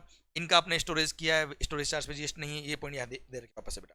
ओके आइए अब अगले सेक्टर की तरफ बात करते हैं हम। बहुत बड़ा पॉइंट शुरू होने वाला है, government related services. Government related services, ध्यान रखना, बड़ा सेक्टर मतलब बड़े बहुत सारे पॉइंट मैंने इसमें क्लब किए हुए, गवर्नमेंट रिलेटेड जितने भी पॉइंट सब मैंने यहां क्लब किए। सुनिएगा दिल थाम के, फर्स्ट पॉइंट सबसे इंपॉर्टेंट पॉइंट है, all the services provided by central government, state government, union territory और local authority are exempt from GST। All the services by, ध्यान से सुनिएगा, ये पॉइंट समझ में आगे वाला सर 15-20 पॉइंट अपना समझ में आएंगे। All the services by the central government, state government, union territory और local authority are exempt from GST except following 4, मतलब इन 4 केस में टैक्स लगेगा, अदरवाइज कभी भी टैक्स नहीं लगेगा। वो 4 कौन कौन से, अब हम बात करें क्या, वो 4 केस में टैक्स लगेगा। First, services by department of post by way of speed post, express parcel post, life insurance और agency services provided to any person other than central government, state government और union territory. Clear, speed post वगैरह पे tax लगेगा बेटा, ध्यान रखना। Services by department of post by way of speed post, express parcel post, life insurance और agency services, इन्हीं पे टैक्स है। इसके अलावा स्पीड पोस्ट, इसके अलावा पोस्ट ऑफिस डिपार्टमेंट की अदर सर्विस पे टैक्स नहीं है। Then sir service in relation to transport of goods और passengers, then service in relation to vessel और aircraft whether within the precincts of the port और airport और outside the port या airport. Then इन 3 के अलावा, दिल थाम के सुनेगा, इन 3 के अलावा एनी अदर सर्विस, इन 3 के अलावा any other service to business entity will be chargeable to GST। इन 3 के अलावा any other service to business entity will be chargeable to GST। और खास बात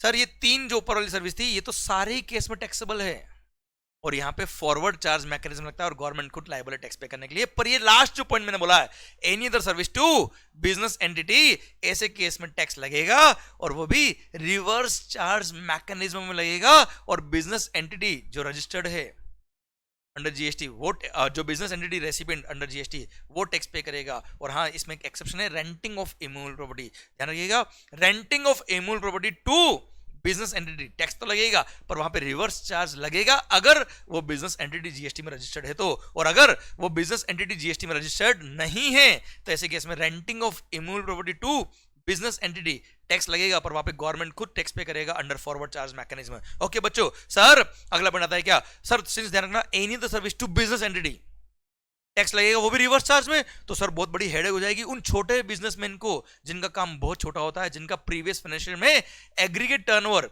वो थ्रेशोल्ड लिमिट ऑफ रजिस्ट्रेशन से भी कम थी, और उनको अगर करंट ईयर में गवर्नमेंट ने कोई भी सर्विस दी और टैक्स लग जाएगा, तो इसलिए गवर्नमेंट ने बोल दिया नहीं नहीं नहीं सर, उन सब लोगों का जिनका टर्नओवर प्रीवियस फाइनेंशियल में aggregate turnover previous financial year में थ्रेशोल्ड लिमिट फॉर रजिस्ट्रेशन से कम था, तो ऐसे केस में गवर्नमेंट ने करंट ईयर में उनको कोई भी सर्विस अगर दी तो टैक्स नहीं लगेगा, टैक्स एग्जम्प्ट रहेगा। पर ध्यान रखना renting of immovable property to such person tax लगेगा, फॉरवर्ड चार्ज लगेगा, और ऊपर वाली 3 सर्विस पोस्ट वाली, वेसल एयरक्राफ्ट वाली और ट्रांसपोर्ट ऑफ गुड्स और पैसेंजर वाली, वो तो टैक्स लगेगा हमेशा। सेम वे सरकार ध्यान रखिएगा, एक गवर्नमेंट डिपार्टमेंट ने सर एक गवर्नमेंट डिपार्टमेंट ने दूसरे गवर्नमेंट डिपार्टमेंट को services by central government, state government, union territory या local authority to central government, state government, union territory या local authority will be exempt from GST. पर ये point ऊपर वाले 3 पॉइंट पे अप्लाई नहीं होता है। ऊपर वाले 3 पॉइंट कौन से बेटा? पोस्ट, वेसल एयरक्राफ्ट और transport of goods. Clear? Transport goods और पैसेंजर, इनके केस में टैक्स लगेगा भले गवर्नमेंट को सर्विस दी। अच्छा एक बात तो ध्यान रखिएगा, अगर गवर्नमेंट ने सर्विसेज दी किसी भी पर्सन को, बिजनेस एंटिटी को, क्लियर, तो टैक्स लगता है, रिवर्स चार्ज में रेसिपिएंट टैक्स पे करेगा। अगर वो प्रीवियस ईयर में उसका turnover threshold limit for registration से अबव था तो टैक्स लगेगा, रिवर्स चार्ज लगेगा। पर अगर सर्विस की value is up to ₹5,000 per transaction, तो सर उस अमाउंट पे जीएसटी एग्जम्प्ट कर दिया गवर्नमेंट ने। पर हाँ, अगर कंटिन्यूअस सप्लाई ऑफ सर्विस है तो ₹5,000 पर एनम देखा जाएगा, ₹5,000 पर एनम देखा जाएगा। पर हाँ, जो ऊपर वाली 3 सर्विसेज, कौन सी? पोस्ट वाली, वेसल एयरक्राफ्ट वाली और ट्रांसपोर्ट ऑफ गुड्स पैसेंजर वाली, उसमें तो 5,000 क्या कितना भी ₹10 ट्रांजेक्शन का वैल्यू क्यों ना हो, टैक्स लगेगा। क्लियर? वहां पे 5,000 वाला एग्जम्पशन नहीं लगता, वहां तो वैसे भी फॉरवर्ड चार्ज लगता है बेटा। क्लियर? डन। ओके सर ध्यान रखना, अब कुछ एग्जम्पशन और आ रहे हैं, जैसे sir basic services by way of issuance of passport, visa, driving license, birth certificate और death certificate exempt from GST। Sir food FSSAI ने सर्विसेज दी है, तो सर उसने जो भी चार्ज किया है, होता है ना टेस्टिंग वगैरह के लिए बेटा, फूड की क्वालिटी वगैरह के लिए, तो लाइसेंस देने के लिए उन्होंने जो भी फीस चार्ज किया उस पर जीएसटी नहीं लगेगा। सेबी ने कोई भी पैसा चार्ज किया है, जीएसटी ने, सेबी याद है बेटा, जो भी पैसा चार्ज किया उस पर जीएसटी नहीं लगेगा। IRDA ने इंश्योरेंस से जो पैसा लिया उस पर जीएसटी नहीं लगेगा। National centre for colds and development authority ने जो पैसा लिया उस पर जीएसटी नहीं लगेगा। सर इस तरह की जो बेसिक सर्विसेज है गवर्नमेंट की, जो any other service to business entity के स्कोप में आ रही थी, इसलिए गवर्नमेंट ने अलग से पॉइंट देके एग्जाम कर दिया।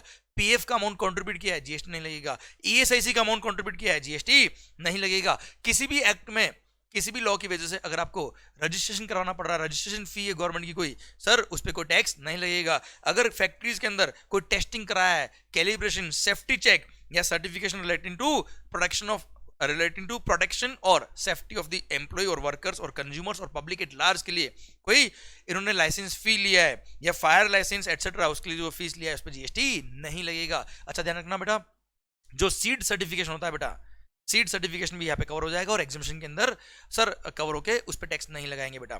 क्लियर? ये सर एक सर्कुलर था बेटा। ओके सरकार ध्यान रखना, coal mines provident fund organisation ने जो भी फीस लिया, कंट्रीब्यूशन लिया, उस पर जीएसटी नहीं लगेगा। नेशनल पेंशन सिस्टम ट्रस्ट ने जो भी कंट्रीब्यूशन लिया है उस पर जीएसटी नहीं लगेगा। Then sir RTI, right to information act के थ्रू अगर आपने कोई इंफॉर्मेशन मंगाने के लिए कोई फीस दिया, उस पर जीएसटी नहीं लगता। देन ऐसा कोई काम जो आर्टिकल नंबर 243W या 243G of the Indian constitution में कवर है, वो काम central government, state government, union territory या लोकल अथॉरिटी ने किया है, तो एनीवे जो सप्लाई के स्कोप में नहीं आता है, इस पर section number 7 subsection B of the CGST act वो सप्लाई में नहीं आता है। पर इसका मतलब उस पर जीएसटी नहीं लगेगा। पर अगर ये काम आर्टिकल 243W जो म्युनिसिपैलिटी काम है और आर्टिकल 243G जो पंचायती काम है, ये काम अगर किसी गवर्नमेंटल अथॉरिटी ने परफॉर्म किया है, तो ऐसे केस में सर उसके लिए मेगा एग्जामिशन लिस्ट में लिख दिया कि उस पर भी जीएसटी नहीं लगेगा। अच्छा एक बात ध्यान रखना, अब गवर्नमेंट या गवर्नमेंटल अथॉरिटी इन्होंने सर्विसेज दी है, आर्टिकल 243W या 243G वाली, उस पर जीएसटी नहीं है। पर गवर्नमेंट ने वो काम आउटसोर्स कर दिया। मेरे को मान लो मुंबई का साफ सफाई करने का काम सेंट्रल गवर्नमेंट ने ले लिया, जो आर्टिकल नंबर 243W में कवर होता है। सेंट्रल गवर्नमेंट जो फीस चार्ज करेगा उस पर जीएसटी नहीं है। पर सर सेंट्रल गवर्नमेंट ने वो काम मेरे को आउटसोर्स कर दिया टेंडर इश्यू करके, और वो काम मैं कर रहा हूं, मैं अपना बिल लिखूंगा सेंट्रल गवर्नमेंट को, तो सर उसके लिए भी जीएसटी एग्जाम किया हुआ। आगे वाले पॉइंट में मैं यहां पढ़ा देता हूं बेटा लिंक करने के लिए। ऐसा कोई काम जो आर्टिकल नंबर 243W या article number 243G of the Indian constitution में कवर है, वो काम किसी भी पर्सन ने परफॉर्म किया है और वो सर्विसेज दी उसने किसको? Central government, state government, union territory, local authority, governmental authority. Sir इनको सर्विसेज दी है किसने? किसी भी पर्सन ने। कौन से काम के लिए? आर्टिकल 243W या 243G of the Indian constitution वाले काम। तो ऐसे केस में उस पर जीएसटी नहीं लगेगा, पर उसमें कंडीशन है, फर्स्ट वो काम जो है वो प्योर लेबर का होना चाहिए, मतलब वर्क्स कॉन्ट्रैक्ट नहीं होना चाहिए। सेकंड, अच्छा वर्क्स कॉन्ट्रैक्ट भी है, अगर उसमें मटेरियल प्लस लेबर दोनों है तो भी चल जाएगा, पर उसमें मटेरियल का पोर्शन टोटल कॉन्ट्रैक्ट वैल्यू का 25% या उससे कम होना चाहिए बेटा। जैसे कॉन्ट्रैक्ट वैल्यू है 100 करोड़, तो मटेरियल जो सप्लाई उसमें हो रहा है वो मैक्सिमम 25 करोड़ तक के होना चाहिए, लेबर पोर्शन 75% या उससे ज्यादा होना चाहिए बेटा। तो ऐसे केस में उस वर्क्स कॉन्ट्रैक्ट के अमाउंट पे भी जीएसटी नहीं लगेगा। क्लियर? वो कंपोजिट सप्लाई ऑफ गुड्स और सर्विस जो कॉन्ट्रैक्ट है उस पर भी जीएसटी नहीं लगेगा, अगर आर्टिकल नंबर 243W या 243G में वो काम कवर है तो बेटा। क्लियर? कोई भी पर्सन प्रोवाइड करे central government, state government, union territory, local authority या गवर्नमेंटल अथॉरिटी को। क्लियर? माहौल सरकार फिर ध्यान से सुनिएगा बेटा, गवर्नमेंट एंटिटी, गवर्नमेंट ने क्या किया? अपने किसी फंक्शन को करने के लिए, अपने कोई काम करने के लिए एक एंटिटी क्रिएट कर दी, उसको बोलते हैं गवर्नमेंट एंटिटी। उसने अगर कोई भी काम परफॉर्म किया है on the direction of the government और उसने सर्विसेज दी किसी भी पर्सन को इंक्लूडिंग गवर्नमेंट, तो ऐसे केस में सर उसको जो फीस मिलती in the form of grant, तो ऐसे केस में उस पर जीएसटी नहीं लगेगा। तो गवर्नमेंट एंटिटी गवर्नमेंट नहीं बनाई बेटा, वही गवर्नमेंट को सर्विस दे रही है या किसी और पर्सन को on the direction of government, तो सर उसने जो उसको जो ग्रांट देते हैं उस फीस उस काम के लिए उस अमाउंट पे जीएसटी नहीं लगेगा। Any service provided by government entity. Okay सरकार, फिर customs department loading unloading custom clearance का जो काम होता है बेटा वो during working days, during working hours ही करता है बेटा। क्लियर? और ओवर टाइम काम करने के लिए उन्होंने मर्चेंट ओवर टाइम फीस जो चार्ज किया है सर उस अमाउंट पे जीएसटी नहीं लगेगा। नेक्स्ट सर, आपको पता है tolerating non performance of a contract, tolerating non performance of a contract is a supply of service, जो शेड्यूल 2 पैरा 5 में कवर होती है बेटा। सर आप किसी के काम को टॉलरेट कर रहे हो और उसके लिए आपने लिक्विडेटेड डैमेजेस चार्ज कर लिए या पेनल्टी या फीस चार्ज कर ली, तो ऐसे केस में वो सप्लाई ऑफ सर्विस है। पर अगर यही फाइन, यही लिक्विडेटेड डैमेजेस, यही चार्जेस, पेनल्टीज चार्ज किया किसने? Central government, state government, union territory या लोकल अथॉरिटी ने for sir non performance of a contract, उसके लिए कोई भी पेनल्टी फीस चार्ज के लिए उस पर जीएसटी नहीं लगेगा। क्लियर? ठीक सब। देन सर ध्यान रखिएगा बेटा, पब्लिक सेक्टर अंडरटेकिंग्स वगैरह को कोई लोन चाहिए और उसने गवर्नमेंट से क्या लिया है? गारंटी लिया है, तो गवर्नमेंट ने गारंटी कमीशन चार्ज किया, उस गारंटी कमीशन पे जीएसटी नहीं लगेगा। Services provided by central government, state government, union territory to their undertakings और public sector undertakings by way of guaranteeing the loans. Clear? उन्होंने जो बैंक से या फाइनेंशियल इंस्टीट्यूशन से लोन लिया उसके लिए गारंटी ली, इन गवर्नमेंट ने उससे क्या लिया? गारंटी कमीशन चार्ज किया, उस कमीशन पे जीएसटी नहीं लगेगा। देन इंडिविजुअल फार्मर को right to use natural resource दिया है सर एग्रीकल्चर के लिए, उस पर जीएसटी नहीं लगेगा। फिर ओल्ड एज होम वाला पॉइंट मैंने रिपीट किया है। देन सर पॉइंट नंबर ये assignment of right to use natural resource to any person before 1 अप्रैल 2016, 1 अप्रैल 2016 से पहले किसको right to use natural resource दिया था? क्लियर? और उसका वन टाइम चार्ज उस टाइम का पेंडिंग था, वो अब जाके पे करता है, it will remain exempt. Clear? 1 अप्रैल 2016 से पहले का बेटा ये।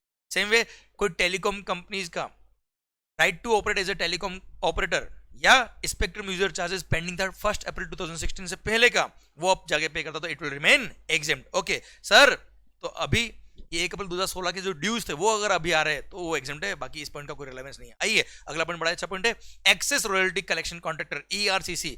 सरकार ध्यान रखना बेटा, ईआरसीसी ने कॉन्ट्रैक्ट किया गवर्नमेंट से, स्टेट गवर्नमेंट से, कि जितने भी लोग मेरे एरिया में, इस एरिया में, पर्टिकुलर एरिया में माइनिंग कर रहे हैं, उनका जो रॉयल्टी आता है वो रॉयल्टी ईआरसीसी उनसे कलेक्ट करेगा गवर्नमेंट के बिहाफ पे और गवर्नमेंट को पे करेगा। अब उसने एक डेड रेंट, एक फिक्स अमाउंट फिक्स कर लिया कि 10 करोड़ रुपए मैं आपको हर साल दूंगा एज ए रॉयल्टी। अब मैं एक्चुअल माइन होल्डर से कितना भी रॉयल्टी कलेक्ट करूं उससे कोई कंसर्न नहीं है, एक्स्ट्रा आया तो मेरे है, कम आया तो मैं अपनी जेब से दूंगा। तो अब ईआरसीसी ने माइन होल्डर से रॉयल्टी कलेक्ट किया, एक्चुअली मान लो 8 करोड़ रुपए, 8 करोड़ रुपीज, पर गवर्नमेंट को कितना पे करना है? 10 करोड़ लॉस हो गया बेटा, 2 करोड़ उसको अपनी जेब से पे करना है। तो 8 करोड़ के अमाउंट पे माइन होल्डर्स ने रॉयल्टी पे रिवर्स चार्ज में ऑलरेडी टैक्स पे कर दिया होगा गवर्नमेंट को, इसलिए जो रिमेनिंग 2 करोड़ है उसी पे जीएसटी पे करना होगा उस माइन होल्डर को अपनी जेब से बेटा, अंडर रिवर्स चार्ज मैकेनिज्म। मतलब वो 10 करोड़ जो गवर्नमेंट को रॉयल्टी पे कर रहा है ईआरसीसी, एक्सेस रॉयल्टी कलेक्शन कॉन्ट्रैक्टर, उसमें से 8 करोड़ रुपीज जितने पे माइन होल्डर जितना रॉयल्टी पे करे उस अमाउंट पे जीएसटी इसके लिए ईआरसीसी के लिए एग्जाम कर दिया है, रिमेनिंग 2 करोड़ पे उसको टैक्स पे करना है। सेकंड केस, अगर ईआरसीसी को एक्चुअल जो रॉयल्टी कलेक्ट हुआ वो है 15 crore from the mine holders, तो माइन होल्डर्स ने ऑलरेडी 15 करोड़ पे रिवर्स चार्ज में टैक्स गवर्नमेंट को पे कर दिया होगा, इसलिए अब ईआरसीसी जब गवर्नमेंट को 10 करोड़ रुपए, उसको 10 करोड़ ही पे करना है, फिक्स अमाउंट उसका 10 करोड़, जब वो गवर्नमेंट को पे करने जाएगा एज रॉयल्टी, तो उस पर कोई टैक्स पे करने की जरूरत नहीं, क्योंकि ऑलरेडी उस 10 करोड़ के अमाउंट पे पूरा टैक्स जमा करा चुके हैं माइन होल्डर्स। क्लियर? तो जितने अमाउंट पे माइन होल्डर टैक्स पे कर रहे हैं उतने अमाउंट पे ईआरसीसी को टैक्स पे करने की जरूरत नहीं है, जितना वो गवर्नमेंट को रॉयल्टी पे कर उसमें से बेटा।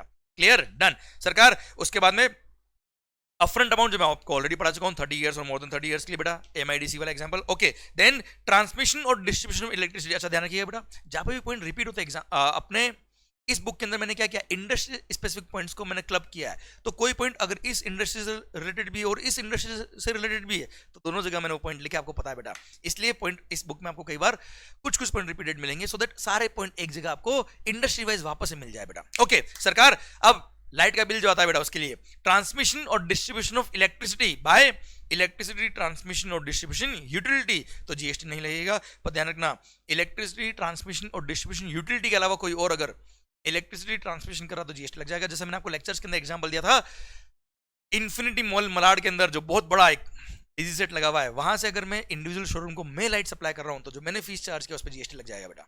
क्लियर? क्योंकि मैं इलेक्ट्रिसिटी ट्रांसमिशन और डिस्ट्रीब्यूशन यूटिलिटी नहीं हूं। क्लियर? सेम वे जो हमने बात करी थी कि फार्मर ऑफ दी देश का जो फार्मर है उसकी ट्यूबवेल तक जो इलेक्ट्रिसिटी डिस्ट्रीब्यूशन नेटवर्क को डिस्ट्रीब्यूट करने का फीस इन्होंने चार्ज किया है, वहां पे जो पिलर्स वगैरह इंस्टॉलेशन करने के लिए चार्ज लिए उस पर जीएसटी नहीं लगेगा। लाइट को वहां पहुंचाने के लिए कंस्ट्रक्शन जो किया, कमीशनिंग किया, इंस्टॉलेशन ऑफ इंफ्रास्ट्रक्चर और transporting the electricity there at बेटा, उस अमाउंट पे जीएसटी नहीं लगेगा। फार्मर के ट्यूबवेल तक का जो इन्होंने चार्जेस लिया बेटा। आइए अगली बात, sir services provided by a foreign diplomatic mission located in India, उस पर जीएसटी नहीं लगेगा। जैसे आपको यूएसए जाना है, यूएस एम्बेसी से आपने क्या कराया, वीजा प्रोसेस करवाया है, तो वीजा की जो उन्होंने फीस ली उस पर जीएसटी नहीं लगेगा। अगली बात, सर याद है sir religious specified religious pilgrimage बेटा, services by specified organisation in relation to religious pilgrimage, sir Muslim धर्म के लिए हज की यात्रा बेटा। क्लियर? वो गए थ्रू हज कमेटी और स्टेट कमेटी सरकार, तो उसके थ्रू अगर आप गए तो जीएसटी नहीं लगता। सेम वे सर जो तीर्थ बने हुए हिंदुओं के Kailash Mansarovar, Kumaon Mandal Vikas Nigam limited a government of Uttarakhand undertaking, इसके थ्रू अगर आप सर रिलीजियस पिलग्रिमेज के लिए गए तो जीएसटी नहीं लगेगा, अदरवाइज किसी और के थ्रू जाओगे तो जीएसटी लग जाएगा। ओके सर, उसके बाद बात आती है क्या, अच्छा आर्टिकल 243W और 243G वाली बात मैं आपसे ऑलरेडी कनेक्ट करके पढ़ा चुका हूं। आइए अगले पॉइंट की तरफ बढ़ते हैं हम।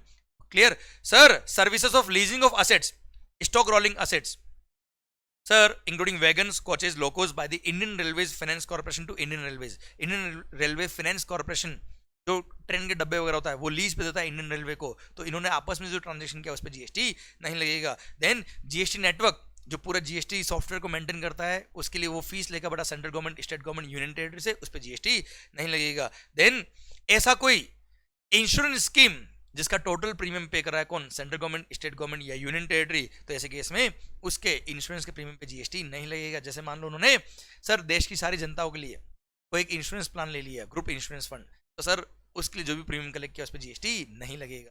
क्लियर? जिसका सारा खर्चा कौन पे कर रहा है, गवर्नमेंट खुद पे कर रही है। सेम वे हमने पहले पढ़ा था क्या, ऐसा कोई एजुकेशनल ट्रेनिंग प्रोग्राम जिसका सारा खर्चा कौन बोन कर रहा है, गवर्नमेंट, तो अगेन उनके ट्रेनिंग प्रोग्राम की फीस पे जीएसटी नहीं लगेगा। जो भी सर्विस दे रहा है किसको, central government, state government, union territory या लोकल अथॉरिटी को, sorry services provided to central government, state government और union territory in relation to any training programme या एनी इंश्योरेंस स्कीम जिसका सारा खर्चा कौन बोन कर रहा है, सेंट्रल गवर्नमेंट, स्टेट गवर्नमेंट या यूनियन टेरिटरी ही बोन कर रही है।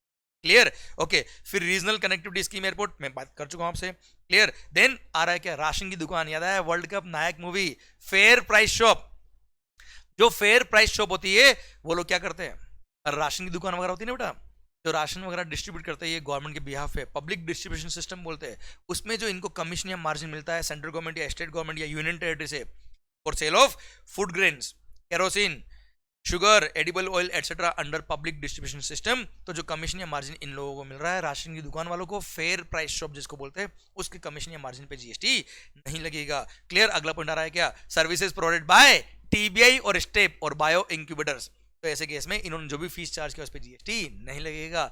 शानदार मैंने एग्जांपल दिया था आपको, पढ़ाते वक्त याद है कसाब वाला एग्जांपल सर, टेक्नोलॉजी डेवलप करने के लिए। ओके सरकार आइए वो छोड़िए अभी, आप सर रिवीजन चल रहा है अभी तो। ओए सर ये है क्या, TBI technology business incubator, science and technology entrepreneurship park और बायो इंक्यूबेटर ने सर्विस दी तो टैक्स नहीं लगता है। अब आ रहा है क्या, इंक्यूबेटी, जो टीबीआई स्टेप वगैरह के अंदर एंटरप्रेन्योर्स होते हैं वो सर्विस अगर दे रहे हैं तो उस पर भी जीएसटी नहीं लगेगा। पर इंक्यूबेटी की सर्विसेज के लिए कंडीशन दे रखी है कि फर्स्ट कंडीशन, इनको एग्जामिशन तभी मिलेगा अगर इनका प्रीवियस फाइनेंशियल का टोटल टर्नओवर 50 लाख या उससे कम था तो। सेकंड, एग्जामिशन मिलेगा पर फर्स्ट 3 साल के लिए ही मिलेगा जब इन्होंने एग्रीमेंट किया है टीबीआई स्टेप से, उसके फर्स्ट 3 साल तक ही इंक्यूबेटी की सर्विस एग्जाम रहेगी। थर्ड, सर एग्जामिशन मिलेगा पर करंट फाइनेंशियल में अगर इनका टर्नओवर 50 लाख क्रॉस हो जाता है तो 50 लाख तक मिलेगा, उसके बाद जो टर्नओवर होगा उस पर टैक्स लग जाएगा। Clear, done, okay. उसके बाद services by way of giving on hire, जो आपने स्टेट ट्रांसपोर्ट अंडरटेकिंग को बसेस किराए पे दी, ये सब मैं पॉइंट ऑलरेडी पढ़ा चुका हूँ, रिपीट है इसके अंदर। क्लियर, माहौल जबरदस्त, खत्म, सारे गवर्नमेंट रिलेटेड पॉइंट भी खत्म होते हैं। अब सर माहौल बन रहा है, सरकार दिल थाम के बेटे का अगला पॉइंट आ रहा है, बड़ा easy, banking related services, all the services provided by RBI are exempt from GST. Next है क्या, सर्विसेज प्रोवाइडेड टू आरबीआई, वो भी एग्जम्प्ट है पर केवल एक सर्विस। क्लियर, ध्यान रखना, services provided by RBI all exempt, services provided to RBI केवल एक ही एग्जम्प्ट है, कौन सी, services received by RBI from outside India in relation to management of foreign exchange reserves, foreign exchange reserves को management करने से रिलेटेड जो भी आउट ऑफ इंडिया से इनको सर्विस रिसीव हुई आरबीआई को, केवल एक ही वो सर्विस एग्जम्प्ट है, अदरवाइज सर्विसेज टू आरबीआई सारी टैक्सेबल है बेटा।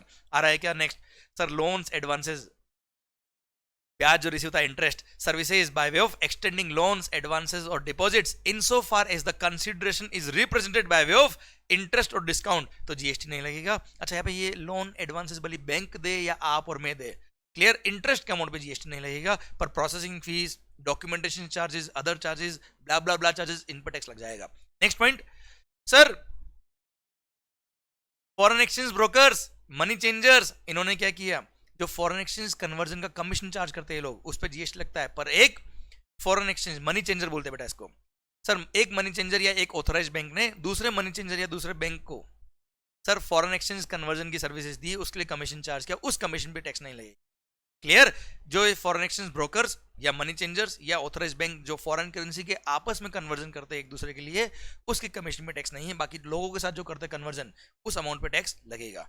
क्लियर, आइए बच्चों ध्यान रखिए बेटा, क्रेडिट कार्ड के लिए अलग से बोल दिया कि क्रेडिट कार्ड का जो इंटरेस्ट होता है उसके लिए डिपार्टमेंट बोल दिया उस इंटरेस्ट को हम टैक्स लगाएंगे, क्योंकि वो एक हैवी इंटरेस्ट होता है, वो इंटरेस्ट के नाम पे आप हैवी चार्जेस ले रहे हो कस्टमर से, हम उस पर टैक्स लगाएंगे, दिमाग खराब मत करना। अच्छा, repo transactions, reverse repo transaction, ये क्या है, these are lending of the funds to RBI and by RBI, again ये क्या होता है, इंटरेस्ट होता है, इंटरेस्ट के अमाउंट पे वैसे भी जीएसटी नहीं लगता है। Forward contract, future contract, these are transaction in securities, और सिक्योरिटीज को गुड्स और सर्विस के स्कोप में ही कवर नहीं करते। अच्छा, commercial papers, certificate of deposits, all these are short term money market instrument, आप मनी दे रहे हो, मनी ले रहे हो, pure transaction money, no GST is there, पर इसके लिए जो इंटरेस्ट चार्ज किया, इंटरेस्ट पे भी जीएसटी नहीं लगता, आपको वैसे भी पता है बेटा। अच्छा ध्यान रखना, अगर गवर्नमेंट ने कोई बैंक वगैरह ने आपको लोन वगैरह दिया है और उसके लिए आपने इंस्टॉलमेंट टाइम पे नहीं किया या कोई डॉक्यूमेंट्स वगैरह टाइमली सबमिट नहीं किए, उसके लिए उन्होंने पीनल इंटरेस्ट अगर चार्ज कर दिया, तो पीनल इंटरेस्ट भी इंटरेस्ट का ही फॉर्म होता है, इंटरेस्ट का ही पार्ट होता है, और इंटरेस्ट पे जीएसटी नहीं लगता बेटा, तो पीनल इंटरेस्ट पे भी नहीं लगेगा। पर हाँ, आपने मान लो कोई मोबाइल फोन या कोई कार या कोई भी गुड्स आपने लोन या इंस्टॉलमेंट बेस पे ली किसी दुकानदार से बेटा, और उस सप्लायर ने क्या किया, आपको वो फाइनेंस कर दी, उसी सप्लायर ने, किसी थर्ड पर्सन ने नहीं बेटा। क्लियर, और उसने बोला जैसे 40,000 रुपए का मोबाइल है, 40,000 रुपए का, आप 10,000 रुपए 40,000 का मोबाइल है बेटा, क्लियर, आप अभी नहीं दे पा रहे हो, तो उसने बोल दिया काम करना 4 महीने में पे कर देना 11,000 ईच, तो एक तरह से 4,000 रुपए उसका क्या हो गया, इंटरेस्ट हो गया, और सर वो 11,000 रुपए आपको दे रहा है बेटा पर मंथ की इंस्टॉलमेंट पे मोबाइल आपको, तो वो आप मुझे बताओ वहां पे जो 4,000 रुपए जो एक्स्ट्रा उसने लिया वो इंटरेस्ट के नाम पे लिया, पर किसने लिया है बेटा, वो लिया है किसने भाई, शॉपकीपर ने, दुकानदार ने। और आपको पता है जो भी सप्लायर गुड्स बेचता है, सर्विसेज बेचता है, वो over and above the price अगर कोई इंटरेस्ट चार्ज करता है, कोई फीस चार्ज करता है, लेट पेमेंट चार्जेस चार्ज करता है, तो वो वैल्यू का पार्ट बनता है। तो इसलिए उसने जो इंटरेस्ट चार्ज किया, या मान लो वो इंस्टॉलमेंट पे करने में आप लेट हो गए, कोई इंस्टॉलमेंट पे करने में लेट हो गए, तो उसके लिए 2,000 रुपए उसने एक्स्ट्रा ले लिए, तो that will also form part of value of supply, उस पर जीएसटी लगेगा। पर यही अगर उस दुकान वाले ने बजाज फाइनेंस वाले को बोला होता कि इसको लोन दे दे भैया, बजाज फाइनेंस वाले ने उस दुकानदार को तो 40,000 इंस्टेंट दे दिए, और आपने बजाज फाइनेंस से लोन लिया है, और बजाज फाइनेंस से अगर आपने लोन लिया, Bajaj finance is just an example, और फाइनेंस कंपनी ने अगर आपको लोन दिया है तो उसने जो इंटरेस्ट चार्ज किया, इस पे इंटरेस्ट पे जीएसटी नहीं लगता। और कभी आपने इंस्टॉलमेंट लेट पे करी, उसके लिए उसने पेनल इंटरेस्ट चार्ज कर लिया, तो वो भी इंटरेस्ट का ही पार्ट बनता है, और इंटरेस्ट पे जीएसटी नहीं लगता, क्योंकि लोन देने पे वो इंटरेस्ट है, इसलिए जीएसटी नहीं लगता। यही अगर वो दुकानदार या शॉपकीपर सप्लायर खुद इंटरेस्ट चार्ज करता तो उसको वैल्यू का पार्ट बनाते हम, as per section 15 subsection 2 close D. आपको पता है सप्लायर ने अगर, सप्लायर ऑफ गुड्स सर्विस ने अगर कोई इंटरेस्ट या लेट पेमेंट फी चार्ज करी होती तो वो वैल्यू का पार्ट बनता है, उस पर जीएसटी लगता है। और यही अगर कोई फाइनेंस कंपनी ने अगर लोन वगैरह दिया होता है, उसने कोई गुड्स तो बेचा नहीं बेटा आपको, तो ऐसे केस में पेनल इंटरेस्ट पे जीएसटी नहीं लगेगा, वो इंटरेस्ट का पार्ट बनेगा, इंटरेस्ट पे जीएसटी एग्जम्प्ट होता है बेटा। बहुत अच्छा बेटा। माहौल सरकार, आइए अगले पॉइंट की तरफ बढ़ते हैं बेटा। सर, प्रधानमंत्री जनधन योजना के थ्रू अगर आपने basic saving bank deposit account खुलवाया है, उसके लिए बैंक ने कोई जो भी बैंकिंग चार्जेस चार्ज किए उस पर जीएसटी नहीं लगता। Then sir, government card payment को प्रमोट कर रही है, तो इसलिए गवर्नमेंट ने क्या बोला सर, जब डीमोनेटाइजेशन हुआ था तब ये पॉइंट आया था बेटा।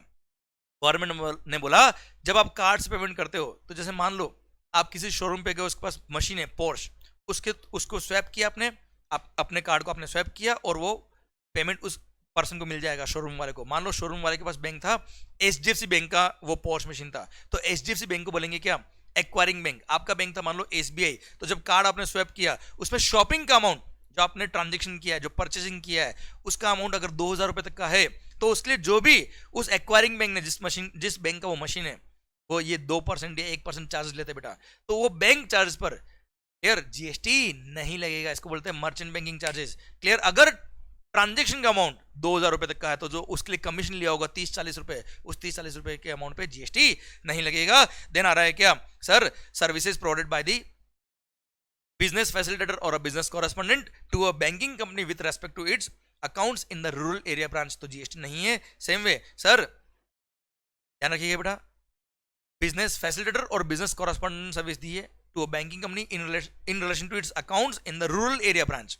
सेकंड सर, अगर इन बिजनेस फैसिलिटेटर या बिजनेस कॉरेस्पॉन्डेंट ने अपने इंटरमीडिएट अपॉइंट कर दिए, तो वो इंटरमीडिएट ने सर्विस दी होगी किसको, बिजनेस फैसिलिटेटर या बिजनेस कॉरेस्पॉन्डेंट को, तो उस पर भी टैक्स नहीं लगेगा। Same way sir, insurance company को अगर बिजनेस फैसिलिटेटर या बिजनेस फैसिलिटेटर या कॉरेस्पॉन्डेंट ने सर्विस दी है, तो भी टैक्स एग्जाम किया है, पर उसके इंटरमीडिएट को अलग से एग्जाम नहीं किया बेटा। इंश्योरेंस कंपनी के केस में केवल बिजनेस फैसिलिटेटर और बिजनेस कॉरेस्पॉन्डेंट की सर्विस पे ही जीएसटी एग्जाम है बेटा। ओके क्लियर, अच्छा ध्यान रखना बेटा, बिजनेस फैसिलिटेटर और बिजनेस कॉरेस्पॉन्डेंट सर्कुलर आया हुआ है, ये लोग जो फीस लेंगे वो बैंक से लेंगे या इंश्योरेंस कंपनी से लेंगे, वो कस्टमर से, अकाउंट होल्डर से कोई फीस नहीं ले सकते। अकाउंट होल्डर से जो फीस लेना वो बैंक लेगा। क्लियर, ओके सरकार, अब आ रहा है क्या, इंश्योरेंस रिलेटेड सर्विसेज। सुनने के बाद को ध्यान से, जनरल इंश्योरेंस की फॉलोइंग सर्विसेज। अच्छा सर, जनरल इंश्योरेंस की फॉलोइंग सर्विसेज, यहाँ पे 19 पॉइंट दिए हुए जनरल इंश्योरेंस की, ध्यान रखना, वो जस्ट क्लिक करना चाहिए एग्जाम के अंदर, हाँ ये एग्जाम है नहीं है, आपको कुछ भी रटने की जरूरत नहीं, कोई फॉर्मूला बना के, कोई नाम याद करके इनको रटने की जरूरत नहीं बेटा, बस 2 बार पढ़िएगा इसको, नाम क्लिक करेंगे एग्जाम में, यहाँ ये एग्जाम है नहीं है। Following insurance schemes of the general insurance are exempt from GST. Hut insurance scheme, cattle insurance under Swarna Jayanti Gram Swarozgar Yojana exempt under GST. Clear, then scheme for insurance of tribals, Janata personal accident policy and Gramin accident policy, group personal accident policy for self employed woman, agricultural pump set and failed well insurance, premium collected on export credit insurance, restructured weather based crop insurance scheme approved by the government of India and implemented by the Ministry of Agriculture. then Jan Arogya बीमा policy, प्रधानमंत्री फसल बीमा योजना, ध्यान रखना ये कुछ schemes इस तरह की जिनको गवर्नमेंट प्रमोट करना चाहता है, इसलिए इनके नाम ही याद रखने हैं। यहाँ लॉजिक केवल एक है, government want to promote these insurance scheme, ये गरीब लोगों के लिए, जरूरतमंदों के लिए बेटा, जिन स्कीम्स को गवर्नमेंट को प्रमोट करना है, जनता तक पहुंचाना है, उन स्कीम्स को सर उसके प्रीमियम पे जीएसटी एग्जाम किया कि सो दैट प्रीमियम पे 18% जीएसटी का बर्डन नहीं बढ़ जाए कंज्यूमर्स पे बेटा, इसलिए क्लियर, यही लॉजिक है और कोई लॉजिक नहीं है, आपको नाम याद रखने पड़ेंगे बेटा। Pilot scheme on seed crop insurance, central sector scheme on cattle insurance, universal health insurance scheme, राष्ट्रीय स्वास्थ्य बीमा योजना, कोकोनट पाम इंश्योरेंस स्कीम, प्रधानमंत्री सुरक्षा बीमा योजना, Nirbhaya health insurance scheme implemented by the trust which is constituted under the provisions of the National Trust for Welfare of Persons with Autism, Cerebral Palsy, Mental Retardation और Multiple Disabilities Act 1999। तो कुल मिला के Nirbhaya health insurance scheme, then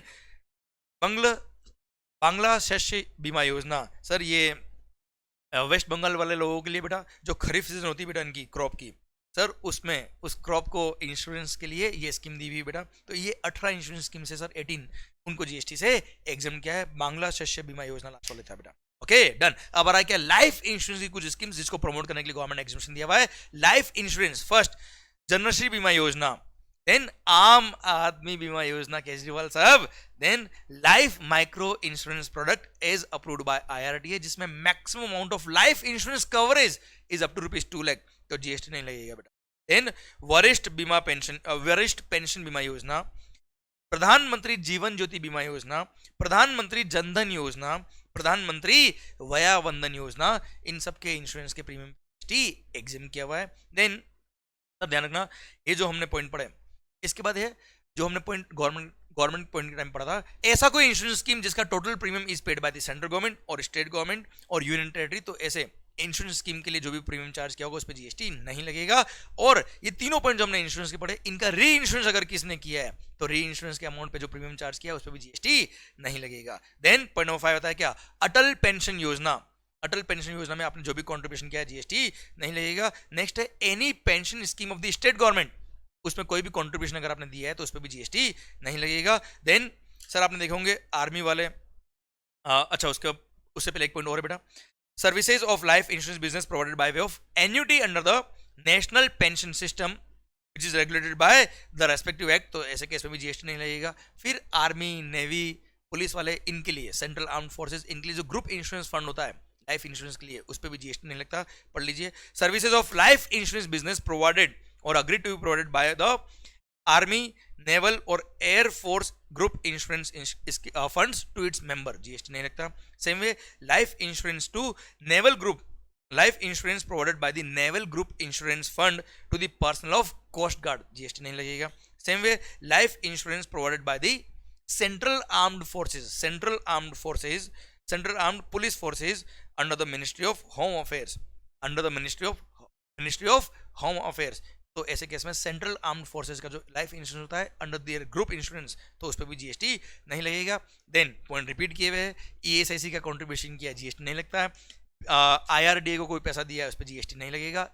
IRDA sir insurance regulatory and development authority ने जो भी governing fees charge किया है इंश्योरेंस वगैरह से, उस पर जीएसटी नहीं लगता। और बिजनेस फैसिलिटेटर और business correspondent of insurance company और उसके लिए अगर रूरल एरिया के लिए अगर इन्होंने सर्विसेज दी है तो ऐसे केस में जीएसटी नहीं लगता। ये पॉइंट रिपीट किए बेटा जो ऑलरेडी हमने कवर किए थे, पर इंश्योरेंस रिलेटेड थे इसलिए मैंने यहां दे रखे। ओके सरकार, अब कुछ मिसलेनियस पॉइंट्स और बचे, मेगा एग्जामिनेशन लिस्ट पूरा खत्म होने वाला है बच्चा। आइए सर कुछ पॉइंट और जो बचे उसके बारे में बात कर लेते हैं हम। सबसे पहली बात, ट्रांसफर ऑफ गोइंग कंसर्न, अगर आपने कोई बिजनेस है वो एज ए गोइंग कंसर्न किसी को ट्रांसफर कर दिया या उसका कोई पार्ट आपने as a going concern transfer कर दिया, तो सर वो सप्लाई के स्कोप में आता है। टेक्निकली बात करें तो पर उसको टैक्स से बाहर रखना था, इसलिए गवर्नमेंट ने बोल दिया transfer of a going concern as a whole और an independent part thereof will not be chargeable to GST. Then अब लॉयर्स की बात आ रही बेटा, लॉयर्स एडवोकेट, ध्यान रखिएगा बात को बेटा। Sir all the services provided by the, दिल थाम के ध्यान दे, टेक्निक समझा रहा हूं मैं, all the services provided by the advocates और फर्म ऑफ एडवोकेट्स और अ सीनियर एडवोकेट और एनी आर्बिट्रल ट्रिब्यूनल, इन लोगों ने किसी को भी सर्विस दी है सर वो एग्जम्प्ट रहेगी। केवल एक केस में टैक्स लगेगा, कब? अगर service recipient is a business entity जिसका प्रीवियस फाइनेंशियल ईयर में aggregate turnover threshold limit for registration से ज्यादा था, तो ऐसे केस में टैक्स लगेगा और वो भी रिवर्स चार्ज मैकेनिज्म में लगेगा। और वो रेसिपिएंट जो बिजनेस एंटिटी जिसका turnover more than threshold limit for registration था, तो सर उसी को टैक्स पे करना अंडर रिवर्स चार्ज मैकेनिज्म। मतलब advocates, senior advocates, firm of advocates या आर्बिट्रल ट्रिब्यूनल को जीएसटी में कभी जीएसटी पे करने की लायबिलिटी नहीं आएगी, कभी जीएसटी में रजिस्ट्रेशन कराने की रिक्वायरमेंट नहीं आएगी। बिकॉज सुप्रीम कोर्ट का एक जजमेंट आया था 8-10 साल पहले कि sir lawyers are helping the courts in giving justice to the public, इसलिए उनकी सर्विस पे टैक्स नहीं लगाना चाहिए। इसलिए उस पॉइंट को ध्यान में रखते हुए गवर्नमेंट ने बोल दिया हम लॉयर की सारी सर्विस को टैक्स एग्जाम करते हैं, पर एक केस में टैक्स लगेगा, अगर recipient is a business entity जिसका turnover more than threshold limit था in the previous financial year, तो टैक्स लगेगा और वो भी रिवर्स चार्ज में वो बिजनेस एंटिटी टैक्स पे करेगी बेटा। क्लियर? अच्छा अब इसमें एडिशनल पॉइंट क्या क्या बेटा, advocate, form of advocate, senior advocate या आर्बिट्रल ट्रिब्यूनल, इन्होंने सर्विस दी किसको? Central government, state government, union territory, local authority, governmental authority या गवर्नमेंट एंटिटी को। अब इनका टर्नओवर भले कितना भी हो जाए सर, टैक्स एग्जेम्प्ट रहेगा। सेकंड सर, एडवोकेट या फॉर्म ऑफ एडवोकेट ने दूसरे एडवोकेट या फॉर्म ऑफ एडवोकेट को सर्विस दी है। अब भले उस सामने वाला जो एडवोकेट या फॉर्म ऑफ एडवोकेट है उसका टर्नओवर कितना भी हो प्रीवियस ईयर में, टैक्स एग्जेम्प्ट रहेगा।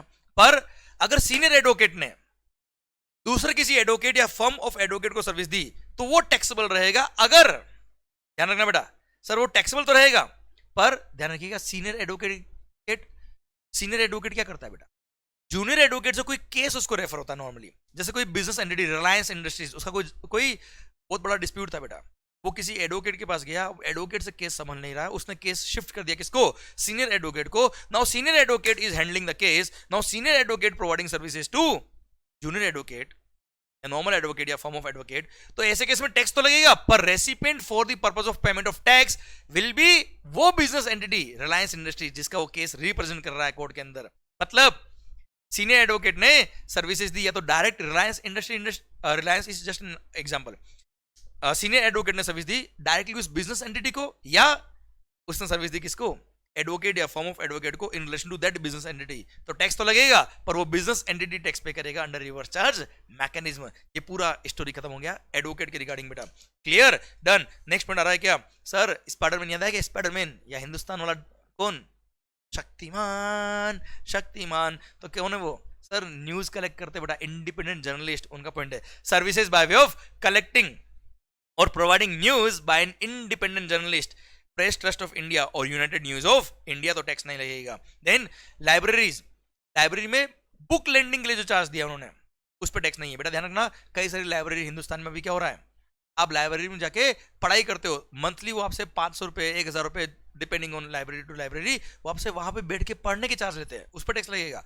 उन्होंने बुक कोई किराए पे दिया आपको, बुक या कोई पब्लिकेशन या कोई कंटेंट आपको रीड करने के लिए वहां पे रेंट पे दिया है, तो जीएसटी नहीं।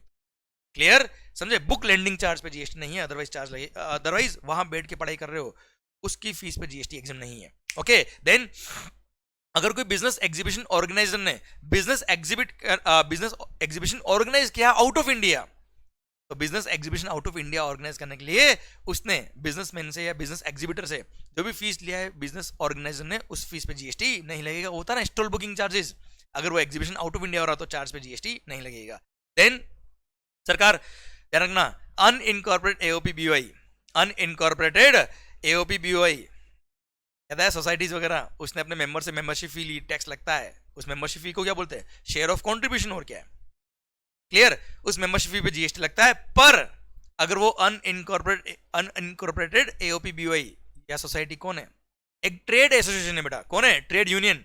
तो उसने मेंबर से जो भी पैसा लिया जीएसटी नहीं लगेगा। सेकंड, उस सोसाइटी ने या उस क्लब ने या अनइनकॉर्पोरेटेड एओपीबीओआई ने अपने मेंबर से ऐसे किसी सर्विस के लिए फीस लिया है, कंट्रीब्यूशन लिया है, जो सर्विस ऑलरेडी एग्जम्प्ट है। जैसे मेडिकल कैंप करवाया उन्होंने, तो डॉक्टर की सर्विस ऑलरेडी एग्जम्प्ट है और उस सर्विस को मेंबर्स के लिए उन्होंने अवेलेबल करवाया और मेंबर से मेंबरशिप फी लिया या कंट्रीब्यूशन लिया, तो सर ऐसे केस में वो सर्विस सिंस ऑलरेडी एग्जम्प्ट है, अब उसके लिए जो भी कंट्रीब्यूशन लिया वो भी क्या रहेगा? एग्जम्प्ट रहेगा। और लास्ट है क्या, अगर आप एक रेजिडेंट वेलफेयर एसोसिएशन की बात कर रहे हो, हाउसिंग सोसाइटी की बात कर रहे हो, वहां पर मंथ पर मेंबर अगर membership fee is up to ₹7500 per month per member, अगर membership fee is up to ₹7500 तो जीएसटी नहीं लगेगा। पर अगर मेंबरशिप फी कितना है बेटा? 7500 से ज्यादा है तो एंटायर जैसे 9000 रुपए मेंबरशिप फी है पर मंथ पर मेंबर, तो एंटायर ₹9000 पे जीएसटी लगेगा बेटा। अच्छा ध्यान रखना, अगर मेंबरशिप फी मोर देन ₹7500 है, जैसे 9000 रुपये, तो टैक्स लगेगा। तो सर सोसाइटी को जीएसटी में रजिस्ट्रेशन कराना पड़ेगा अगर 20 लाख से ऊपर टर्न हो जाता है। तो 20 लाख तक टर्न हो रहा है तो एनीवेज रजिस्ट्रेशन की जरूरत नहीं है, टैक्स पे करने की जरूरत नहीं है, टैक्स कलेक्ट करने की जरूरत नहीं है। क्लियर, 20 लाख से ऊपर टर्न हो रहा है रजिस्ट्रेशन कराना पड़ेगा। अगर 7500 से ऊपर इनका मेंबरशिप फी है पर मंथ पर मेंबर तो क्लियर। अगर all services are exclusively exempt, बात ही खत्म, रजिस्ट्रेशन की जरूरत आएगी नहीं। अच्छा, अगर मानो रजिस्टर्ड है, इनकी मेंबरशिप फी पर मंथ पर मेंबर 7500 से अबव है, टैक्स लगेगा। तो इन्होंने जितनी भी इन्वर्ट सप्लाई लिया है उस पर जो भी टैक्स पे किया, जैसे लिफ्ट मेंटेनेंस की सर्विसेज ली है, गार्डन मेंटेनेंस की सर्विसेज ली है, जो भी सर्विसेज इन्होंने ली है उन पे अगर परचेज पे टैक्स पे कर रहे हैं तो सर सेल पे जो टैक्स पे कर रहे हैं उसके लिए आईटीसी मिल जाएगा, कोई दिक्कत वाली बात नहीं बच्चों। आया ना बच्चों? Clear, done. अच्छा अब आइए, एक और बात, कोई भी अनइनकॉर्पोरेट एसोसिएशन या नॉन प्रॉफिट एंटिटी जो सर कुल मिला के क्लब या जितने भी सर लेबर यूनियन, एग्रीकल्चरल और इंडस्ट्रियल लेबर या फार्मर का जितने भी यूनियन बनी हुई है, उन्होंने जो मेंबर से पैसा लिया उस पर जीएसटी नहीं लगता। क्लियर। अगला पॉइंट ये था बेटा, services provided by an unincorporated body और a non profit entity registered under any law for the time being in force which is engaged in activities relating to welfare of the industrial और agricultural labour और farmer. तो इनकी जो club होते हैं, इनके जो सर एसोसिएशन बनी होती है, यूनियन बनी होती है, उन्होंने जो मेंबरशिप फी लिया है उस पर कभी भी जीएसटी नहीं लगेगा। सेकंड, देश का कोई भी क्लब हो, कोई भी अनइनकॉर्पोरेटेड बॉडी या एसोसिएशन ऑफ पर्संस हो, वहां पे अगर membership fee is up to ₹1000 per month, up to ₹1000 पर मेंबर पर एनम, साल भर का मेंबरशिप फी अगर अप टू ₹1000 है पर मेंबर, तो ऐसे केस में उस पर भी जीएसटी नहीं लगेगा, कोई भी क्लब हो बेटा। Clear, done. तो सरकार ये सारे क्लब से रिलेटेड बात खत्म होती है। अब एक लास्ट एग्जामिशन बचा है बच्चा, ध्यान रखना, intermediate of financial services, intermediate of financial services which is located in the multi services SEZ सरकार विथ आईएफएससी कोड। सरकार ध्यान रखना, अभी गुजरात में, पूरे हिंदुस्तान में एक ही जगह, Gujarat Gandhinagar, sir gift city Gujarat Gandhinagar, केवल एक ही मल्टी सर्विसेज एसईजेड बना हुआ है। वहां पे अगर आप सर एक इंटरमीडिएट हो फाइनेंशियल सर्विसेज के, सरकार who is providing services to a customer who is located outside India और international financial services in currencies other than Indian rupee, तो ऐसे केस में उस पर जीएसटी नहीं लगेगा। जैसे आप फंड मैनेजमेंट करते हो, असेट मैनेजमेंट सर्विसेज प्रोवाइड करते हो, जैसे मैंने आपको लेक्चर में समझाया हुआ पूरा बेटा, क्लियर। तो वो इंटरमीडिएट ऑफ फाइनेंशियल सर्विसेज जो फॉरेन करेंसीज में काम करते हैं, क्लियर, जो कहाँ लोकेटेड है बेटा, multi services SEZ, multi services SEZ Hindustan में अभी एक ही है, gift city Gujarat, clear, Gandhinagar में है बेटा, क्लियर, हैविंग, और वो इंटरमीडिएट के पास आईएफएससी स्टेटस है, तो ऐसे केस में जो भी फीस उसने चार्ज किया अपने क्लाइंट से, उस फीस पर जीएसटी नहीं लगेगा, एग्जिम किया हुआ है। भारत माता की जय। और जितनी भी जगह पूरी इस नोटिफिकेशन में, पूरे मेगा एग्जामिनेशन लिस्ट में जहां पे भी पार्टनरशिप फॉर्म रेफर हुआ है, वहां एलएलपी भी रेफर किया जाएगा। और जितने भी मैंने एग्जामिनेशन आपको पढ़ा है वो सी जीएसटी में तो एग्जाम्प्ट है, ये एस जीएसटी में भी एग्जाम्प्ट है, और रेस्पेक्टिव सर ध्यान रखना, रेस्पेक्टिव एस जीएसटी और यूडी जीएसटी में भी एग्जाम्प्ट है, प्लस ये सारे एग्जामिनेशन आई जीएसटी में भी है अगर ये इंटरस्टेट के ट्रांजेक्शन है तो। ऊपर हाँ, आई जीएसटी एक्ट आपके सिलेबस में नहीं आता है, तो कुछ एडिशनल एग्जामिनेशन आई जीएसटी में और भी दे रखे, पर सर वो आपके सिलेबस में नहीं है, इसलिए यहां पर सारे एग्जामिनेशन खत्म होते हैं अब। और ये सारे एग्जामिनेशन मैंने कोशिश किया बहुत ही एफिशिएंट वे में, इफेक्टिव वे में, जो आपको रिवाइज करने में हेल्प करे, थोड़ा फास्ट वे में, सो दैट कम ड्यूरेशन में आपका पूरा कवरेज हो पाए, सो दैट ये लेक्चर्स आपको हेल्प कर पाए during exams and before the exams also. Clear, I tried my best my dear friends. अब आपका टाइम है, आप इसको अच्छे से रिवाइज करिए बेटा। All the very best, take care, love you, और माहौल बनाते जाइए। और यस, ये जितने भी रिवीजन लेक्चर में अपलोड कर रहा हूं चैप्टर वाइज, ये सारे लेक्चर को बार बार देखिए, जितनी भी जब भी आपको टाइम मिलता है आप देखिए। क्लियर, मजा आने वाला है आपको, माहौल बनने वाला है बच्चों। क्लियर, और आपके जितने भी फ्रेंड्स हैं आप उनसे भी शेयर करिए, क्योंकि ये लेक्चर जरूरी नहीं है कि जिन लोगों ने मेरे से क्लासेस परचेज करी वही देखे। This is for all, everybody, this is to help everybody, this will definitely help everybody. क्योंकि सबसे बड़ा इशू जो एग्जाम्स टाइम पे आता है या एग्जाम से पहले रिवीजन में जब आता है, वो यही आता है कि सर इतने बड़े पोर्शन है, लास्ट डे रिवाइज नहीं हो पाता है। रिवीजन के टाइम पे या फर्स्ट रिवीजन कर रहे हो, सेकंड रिवीजन करो, तब भी बहुत टाइम लगता है। मैं तो कह रहा हूं जब जब आप रेस्पेक्टिव चैप्टर पढ़ते हो तभी साथ साथ में ये लेक्चर देखते जाओ आप। क्लियर, जैसे ही कोई चैप्टर खत्म किया, रिवीजन लेक्चर देखा, माहौल बनाते गए, फिर रिवीजन करने बैठे बाद में पहले लेक्चर देखा, फिर बुक से पढ़ा, देखना बहुत फास्ट आपका रिवीजन होगा। और पूरे हिंदुस्तान के अंदर जितने भी बच्चे हैं जो एग्जाम्स दे रहे हैं या एग्जाम देने वाले हैं, उन सबको ये बहुत हेल्प करेंगे। क्योंकि सबसे बड़ा इश्यू जो आता है, ये रिवीजन लेक्चर लाने का पर्पस क्या है, क्योंकि during exams and before the exams syllabus पूरा कवर नहीं हो पाता है। Clear, so all the very best, take care, love you all. पर हाँ, पढ़ो मगर दिल से। क्लियर, क्योंकि आपको पता है क्या, पढ़ेगा इंडिया भी तो पढ़ेगा India. Thank you so much.